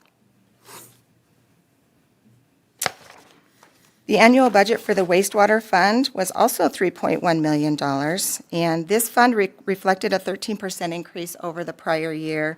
It's largely due to the $965,000 budgeted capital projects and purchases for the wastewater treatment plant, and as you heard Mr. Eggleston talk about tonight, those are still happening. So we're still working on improving our plants. Some of the major capital projects include the recently completed Mesquite Sage Drive sewer replacement projects and also continued improvements at the plant. The fund closed this year with a deficit balance of $207,000 in the wastewater fund. The budget was approved with a transfer of $694,000 to cover capital projects. So while we did experience a deficit at the end of the year, it was not as severe as what we had thought it would be. The next fund is the sanitation fund, and the annual budget for that is slightly in excess of $3 million, and this is again for fiscal year '23. There were $649,000 in proposed capital projects for the year. Major planned purchases included the new sanitation truck. I don't believe we've received that yet. Tomorrow. There you go, tomorrow. So that's rolled over into this year's budget. A compost screener, and then 3 yard container replacements and a recycle truck. The bid for the sanitation truck did come in higher. Therefore, the compost screener and the recycle truck were placed on hold for a future budget. The fund closed the year with a positive balance of $226,000 in revenues over expenditures. And the budget was approved with a transfer of $675,160 to cover operational costs and capital projects. And the last fund that I have is the Air Service Fund. The Air Service Fund is primarily funded by 0.5% economic development tax. We were fortunate enough to receive money from our other local municipalities through some of their 0.5% money also to help support air service. At the close of the year, the Air Service budget reflected a balance of $1.3 million in revenues over expenditures. However, the staff has not received invoices from WYDOT for April through the July air service billing, so we're still waiting on billings. Maybe they'll forget. Well, yeah. They usually come a few months, several months late, but they don't forget. They make their way to us. So with that, that's my fiscal health report in brief, and I'd be happy to stand for any questions that any of you may have tonight. Awesome. Thank you. Thank you very much. You're welcome, and this information is always going to be posted out on our website as well as our budget and our audit reports. Mia, thank you for everything you do, and your staff. Thank you. I will forward that information on to you. All right. Well, council committee reports and council members roundtable. How about you start us off today, Mr. Bailey? I think you were last time. Okay. I did get to attend the Force Committee meeting here yesterday. Again, we have several projects in the works this summer that they're working on. Davis Lane project, multiple street maintenance programs. They're doing slurry seal and chip seal and that kind of stuff on streets. And so the fund's doing well. They're going to start the process of analyzing the future projects here just within the next month or two. So again, we encourage public input on streets and things like that people see that need repair. And so again, they will take their, top 10 or 15 projects that they see as a need and whittle them down to figure out what we would be doing next year. It was brought to everybody's attention that next year is election year and the force funds, the force funding will get on the ballot again for renewal. And we hope the public sees the advantage to doing that, and that realistically, the city does not have any way in the world to generate that $2+ million a year that 1% tax fund does. If it wasn't for that, 99% of these projects would not be happening unless we could find grants or something else to do it. So I think that fund serves a very good purpose in us being able to get out there and keep our streets in good shape and sort of stay ahead of that curve. Not that I don't know if we can stay ahead of the curve, but if we have winters like we had last year, it kicks our butt, so. Other than that, like I said in the meeting, I just appreciate people's participation and them giving input. And I think sometimes the public has a hard time understanding why the city of Riverton can't just control everything that goes on in the city, but we are limited. And we can have zoning regulations and we can have laws, but if people don't follow them, or they don't take care of their property, or they do things that are illegal and don't get caught, or the police don't get involved and people don't call the police when they see a problem, we're going to continue to have problems. And so I just encourage people to stay involved in their community and make sure they report when they see things that are not going the way that they should be. And that's everything from, weeds to drugs being sold by their next door neighbor to people. And I think, PD needs to be called and the city needs to be notified. And the city's always been very good about sending out weed citations and letters and all that kind of stuff. I think this year the weeds are winning, but we've all fought the good battle. So that's all I have for this time. Thanks. Thank you, Mr. Bailey. Mr. Peranto? Thank you, Your Honor. I also want to echo that I appreciate the participation of the public, and in this last ordinance change for the Presbyterian Church was indicative of that it does take a lot of input from people, and for us to sit here and try to make decisions for other people's neighborhoods is really tough when they don't provide input. So the fact that they were here, they made their presence known, they reached out to us. I think I spoke to a fair share. I'm sure everyone here did. I think that's really important. That's what makes community, and that's kind of why we're here, is to try to take their voice and do something with it. I think it's really important that we hold true to that, and we have. Our ability to listen to them and then make an informed decision individually and to come together as a group to make that decision is really what makes democracy work, and that's what makes our community work. So I appreciate that from even the board's or the council's position, because it's tough. It's tough to sit here and listen to both sides, and people are really impassioned both ways. So it's really a challenge, and I've struggled with it as well. So I appreciate everybody's work on that.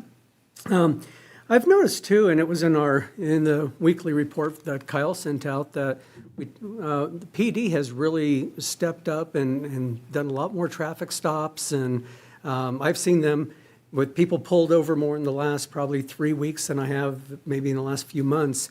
And I know how busy they are and how much time that takes. Every traffic stop takes an effort, and it's a dangerous job. And I do want to recognize their efforts in doing that. And I think it's going to take a lot more pulling people over to really slow them down. I was cruising up the other end of town today, and I was I won't admit it out loud with the chief here, but I was not doing 30 per se. I was close. But some guy passed me, he was probably 60 plus, and I'm in a 30 zone. And I was like 35. But this guy passed me easily double. Okay, maybe more, but whatever. It's just amazing that with having that law enforcement presence really does make a difference and slows people down. I attended the Central Wyoming Airport Wings and Wheels fly-in meeting last Friday, and that is what it's being called, right? It's the Wings and, okay. And I was really impressed that there was a room full of people and everybody was involved, and there are a lot of people that it takes to make that come together. And we've talked about for years to have a fly-in Riverton, and we did have one many, many years ago. But there's a tremendous effort that goes into it, and it's not just up to the airport board or a few people that work for the city to put that together. It really takes a huge effort from coordinating vendors to be there and just marshaling airplanes and marshaling people and where they're going to park and just the safety of it too. It's a pretty hazardous zone. So the efforts there are really exciting. And the dates are going to be it's a Saturday, the 9th of September from 7 in the morning until 2. There will be a pancake breakfast there as well and various food court vendors, lots of planes, lots of cars, lots of people. Hopefully everybody turns up for that. And we should start seeing some additional advertising coming up in the near future as well. And I will mention that the Experimental Aircraft Association at these fly-in events, they typically do what's called a Young Eagles program.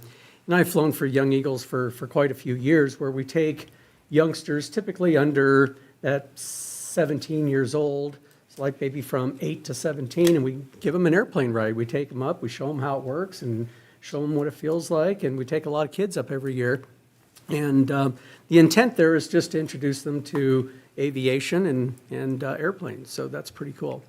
We'll also be having our regular airport board meeting this next Friday, or this coming Friday, at 8 a.m. here in the council chambers, and that's at 8 a.m. That's it, Your Honor. Thank you. Appreciate it. And I guess just to clarify, it's my understanding that the fly-in, the intention is to have that alternating Riverton and Lander. Is that still the discussion? I think that's still the plan, yeah. Right. So it had been in Lander last year, Riverton this year. The idea would be in Lander next year. Yeah, and that's actually something that we talked about for several years when I was on the airport board, just because it is a big effort and it's a big community effort. Being able to offset that every other year kind of spreads the funds around a little bit that it takes to put it on. And then it doesn't have us necessarily competing with Lander or Lander competing with us. It allows us to share some resources and some people. I think that's a great idea. Yep. All right, Councilman Larson. I wanted to echo the other two statements on community involvement and how important it is to talk things over. Approximately 2014, we had a business come to town and wanted to locate on West Main in an area that is kind of rural. And it was a tractor supply place. And the people from that area voted it down. Tonight, we've done the same thing. And so when you think about Riverton, people are interested in quality of life, where they live. They know what their houses are worth and how much effort they put into it. And it's very important that when they look at you and say, why aren't people moving to Riverton, or why is the population the way it is, it's because who we are. We value being individuals and sharing that importance of community and living in certain areas and expecting that to continue. And that's important. And for us to remember that, and the only way we know that is by an audience telling us what they really want.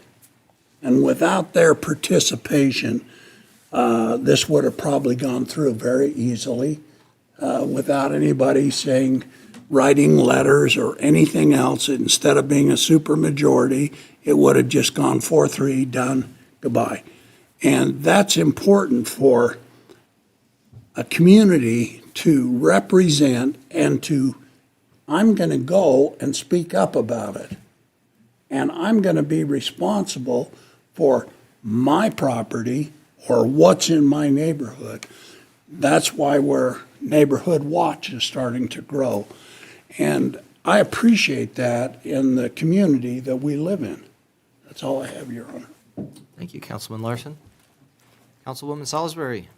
I've attended the Finance Committee, but the Chamber meeting last week. They usually go for 2 hours. The biggest thing that came out of that is October 28th, they'll be having a first responders dinner at 5 p.m. Will be for the first responders. So I don't think anybody can go to it. So, but just to acknowledge them. Our new board is James Bunker is the president, Julie Buller is still on it, Janet Winslow, Michelle Uelma, Devin Keller Hall, Kathy Rosenthal, Terry Hurd, Victor Allen, Morgan Doyle, Kelly Albright. So there's a lot of new members on the chamber that are getting started. We went over our bylaws. We're going over some Wind River Heritage Center issues right now, and that's probably the biggest part of that chamber meeting. So it's actually, James is doing a really good job, and it's, we're also looking at interviewing some executive directors, so that's good. Hopefully that'll happen soon. I just wanted to acknowledge, and I've had some conversations with Kyle, which I think a lot of us have, and just acknowledge all the time and work and effort. And he's taken a lot of hits lately, and I really feel fortunate to have him as our city administrator and appreciate it. I mean, he's putting in long hours. The 4 of you that are all here, I mean, all 5 of you are basically new in your positions in some way or another, and you're all taking hits, whether it be weeds or your staff being low or just all the stuff at the police department. And I mean, Mike, you had to do a lot with the town. So we really, really are lucky to have you as our staff for this city. And I don't know that the town always realizes the time and effort and work and care you guys take to make sure we're all in line with what we can and can't do. And I just hope when you're talking to the community that you really support what they're doing, because boy, I bet a lot of people wouldn't be putting in the time and taking the hits that these guys have. So I really do appreciate all 5 of you. And I wish we could give you time off, but we can't. But hopefully things will get back in order. And I guess we need to ask you guys, what do we need to do for you to do your jobs? And how can we help you? Because there's not easy answers, there's not easy solutions. So please let us know. Thank you, Councilwoman, and I agree. I think I've gotten a couple of emails from Mr. Butterfield at like 11 p.m., and I'm kind of wanting to say, go to sleep. Mm-hmm. That's what he does some of his best work. Please find balance and take care of yourselves. You don't have to be perfect. But I don't know that people recognize how much when you're looking at some of the changes and the things we've been talking about, even the change with the administrative services director, revamping how we're going to be doing some of the staffing with the finance, all of that. It takes work. You can't just sit there and throw out some new job description and just say, you're going to do whatever you're told to do. That's not good management. That's not good human resources management. And so Mr. Butterfield has put in a lot of hours, and I think I think people don't recognize it. Well, we did get Brian a weed mower, so we helped him a little bit. But I really do appreciate all the work everybody's been putting in, because everybody's had these different challenges that have required a lot more brain power, a lot more time, a lot more everything. So it's been appreciated. And it's not invisible. We see it. All right. Councilwoman Borders. Your Honor, let's see. I'm trying to think where to start. I'm rummy. Of course, we talked about the Finance Committee earlier tonight, and then I did meet with the Paws Board last week. They're busy planning the Paws and Pearls event September 9th. They're also planning a Puppies and Pizza, which will be pizza donated by Domino's. And they're going to have an event back here at Veterans Park, an adoption event. So I hope people will stop and think about adopting a cat or dog and rescuing some of those sweet little babies that are down there. The only other thing that I have is I just want to mention, I know we've had a lot of, comments, to put it nicely, about the weeds in town. And I just want to remind property owners that it is up to them to keep track of, or keep their weeds mowed down, have them sprayed, whatever you need to do. The city doesn't own all the property, and the city's not responsible for all the property. So I think people just need to understand that it's not all the city's responsibility, and property owners need to do their part. If you see something, you can report it on the website. If anyone needs help finding that, they can contact me or any council member, any city staff on how to do that. And I think with that, that's all I've got. Thank you. At rivertonwy.gov, 856-2227. Thank you. Councilwoman Cox.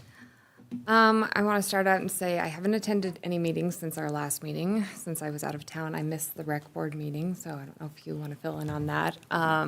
The senior endowment meeting is on the 24th, and I just want to say that I appreciate everyone that takes the time to actually make a phone call or come to the meetings. There's been a lot of Facebook chatter that I think we're all aware of. We are reading your comments and listening to those, but the people that come in and actually talk to us, I feel like that voice is really heard, and that helps, listening to your ideas and expanding on the conversation helps us understand your point of view more than a comment. There's a lot going on in Riverton, and we don't pretend to know everything. So when you let us know, then we can come together and find a solution if we can.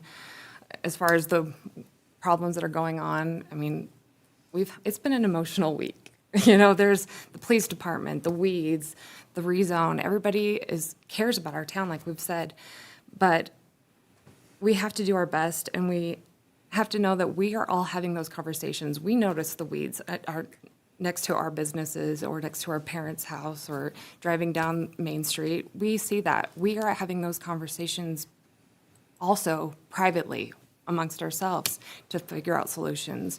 But I just want the community to know that we are listening to what you're saying. It's just that we can't always solve it that day. And we have to wait till Tuesday also to have those conversations most of the time. So overall, I just want everyone to know that we are listening. We are all here for our community. That's why we're here. That's why I'm here, is to support our community. So that's all I have. Thank you, Councilwoman Cox. Mr. Butterfield. First, thank you. I appreciate the kind words and the support. What I'd say is we have a great team, and the good things that we're doing is because we have strength of team, and want to pass on the kudos to the people that are here and all of our staff. They do amazing things, so thank you. And there's always work to be done. So doggone, that's what we do. We go to work and we try and solve problems, and we're happy to do that. That's why we pick the professions we're in.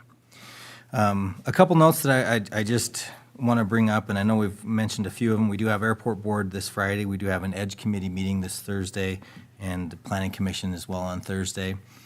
And I do want to compliment Mia as well on the audit process. There's not enough kudos to go around for the work that goes into that, and it is a lengthy process. So thank you, Ms. Harris, and thank you to the rest of the team for keeping us above board and following processes. I also failed to highlight Mike Miller last week, who recently went down and received his building official status. What a step forward for the city of Riverton. What a step forward for him as well and his department. And we want to thank him for his investment because, like so many of our team right now, we're spread thin, and we're doing everything we can to make sure that we're serving the community. And in addition to being the community development director, Mike has been visiting every job site and doing inspections, and appreciate that double duty that he's putting in, along with so many of our other team members that are doing it. And, Your Honor, if it's okay, I'll just leave it there, if that's all right. Sounds good to me. Okay. Two things that I was able to attend this last week. One of them was the ribbon cutting for the new Edward Jones offices that are going to be with Moss Orthodontist? Yes. That was a lot of fun. They had some good food there. We actually had large scissors this time. I appreciate the chamber investing in some high-quality, cartoonishly large scissors. Makes it a lot easier to do that. So that's good. We do have other businesses that are building. I had someone that was just asking what's going in on Federal and Monroe. Well, that's a new dollar store. Dollar General. Dollar General, thank you. There's a lot of different names. Yeah, it's all that. And that's exciting. I appreciate that we have people willing to invest in the community in that way. I mean, for all that, I understand where people are coming from, being frustrated with the things that we see as we go down the road. We want things to change. We want them to be better. I think that's good, but I think we also need to recognize we do have a lot of things that are good that are going on in town. Let's not sit there and just so focus on all the good ones and forget that we have things we need to improve. Kind of like Lindsay said, that's why we're here. Kind of like Kyle said, that's why we choose to be here and why we're doing what we do. But at the same time, I think we need to recognize Riverton has a lot that's good. We have a lot of good people. We have a lot of people that want Riverton to improve. We have a lot of city staff that are working every day for that. The fact that we have our senior staff here working long hours, we have a lot of our frontline people working long hours. I was just talking with one of our finance clerks.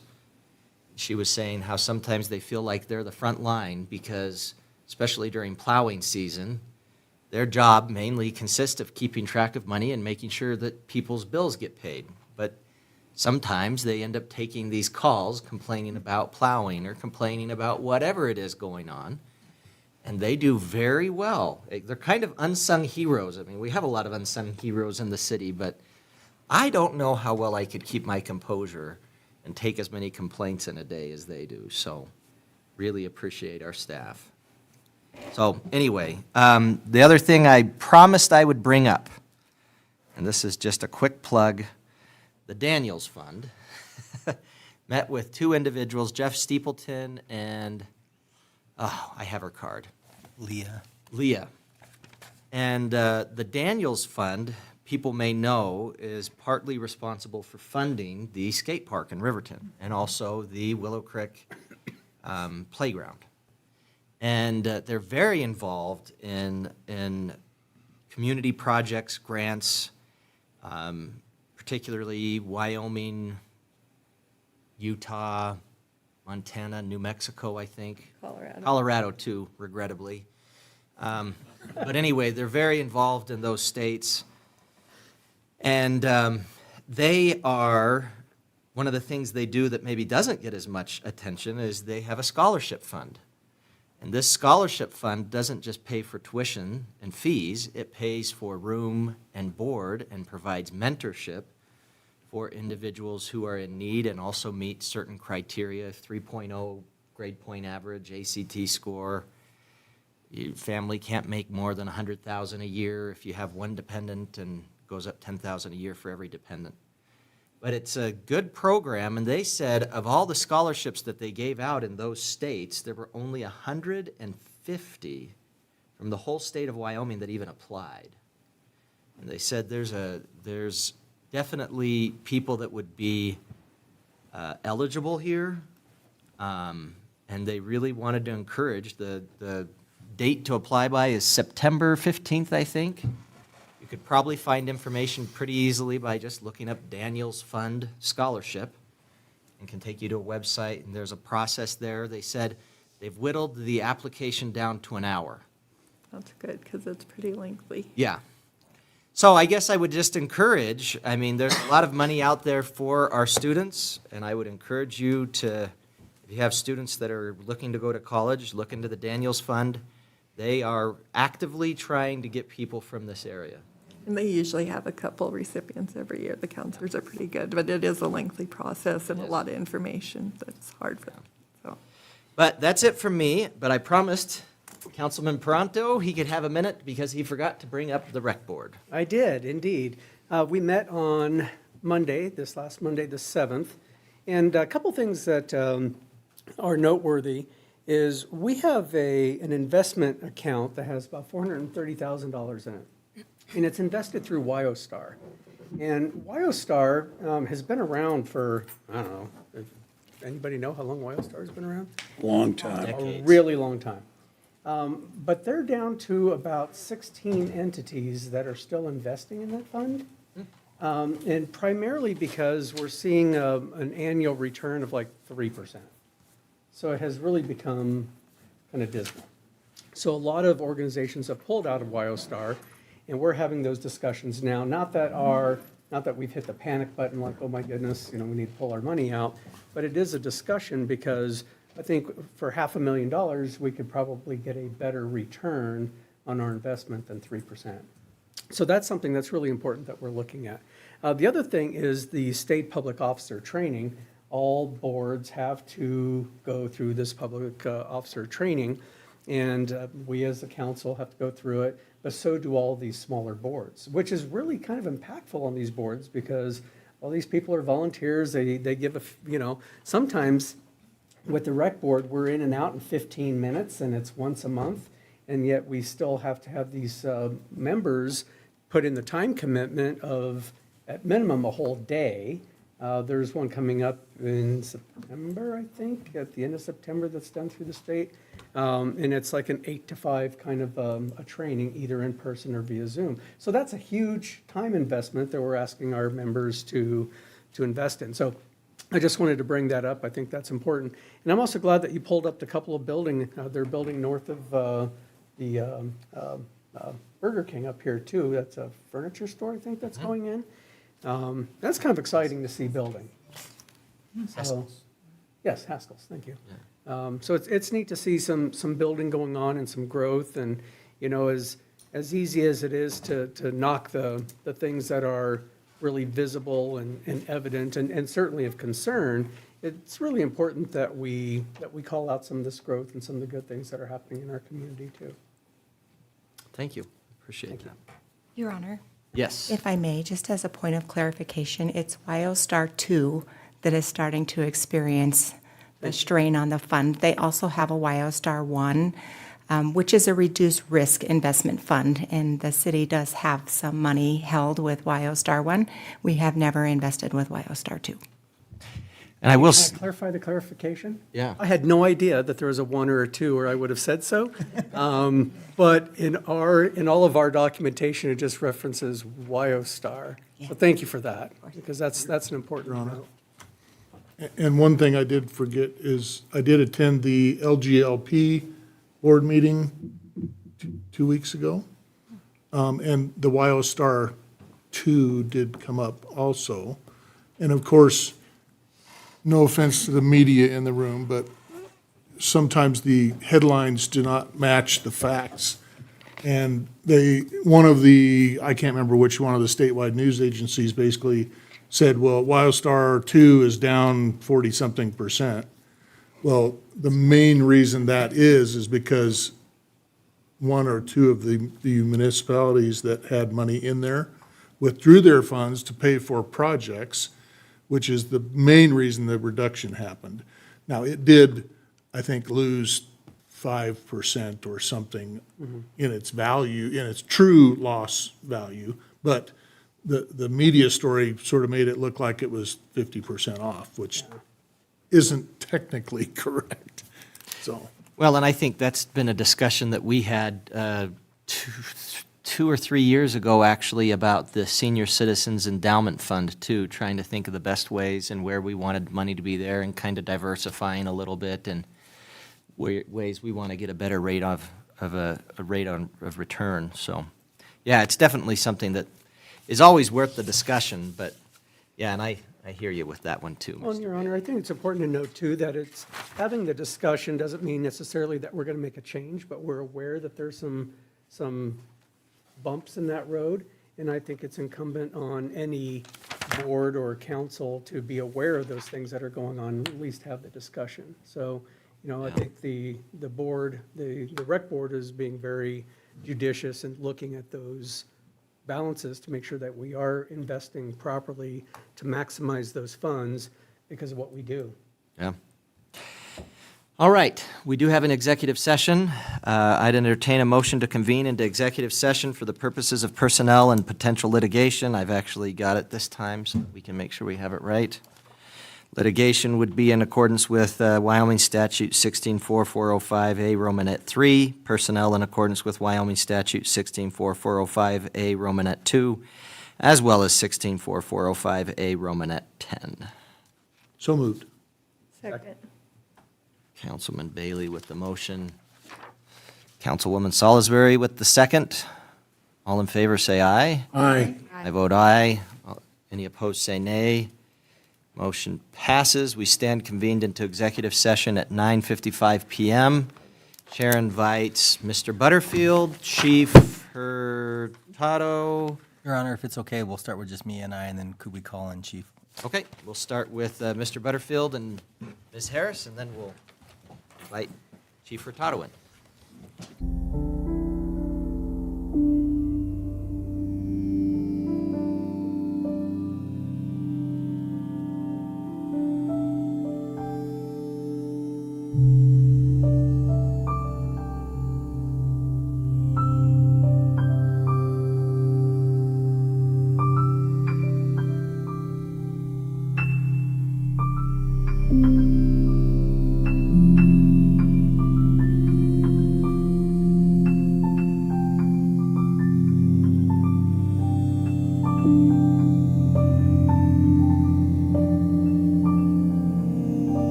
Convene into regular session. So moved. Second. Move seconded. There it is. Councilwoman Salisbury with the motion, second by Councilman Bailey, maybe, or three other Sure. people. Pick one. All in favor, say aye. Aye. I vote aye. All opposed, say nay. Motion passes. We are reconvened into regular session at 10:57 PM. No action items. Chair would entertain a motion to adjourn the regular council meeting. So moved. Second. Councilman Larson, Councilwoman Salisbury, or Cox, jeez.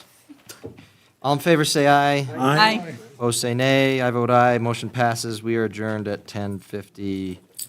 If when you get home, Seven. download that internet work. Thanks, you guys. Donnie, you be home. Before you all leave, Right after I get I need to schedule my annual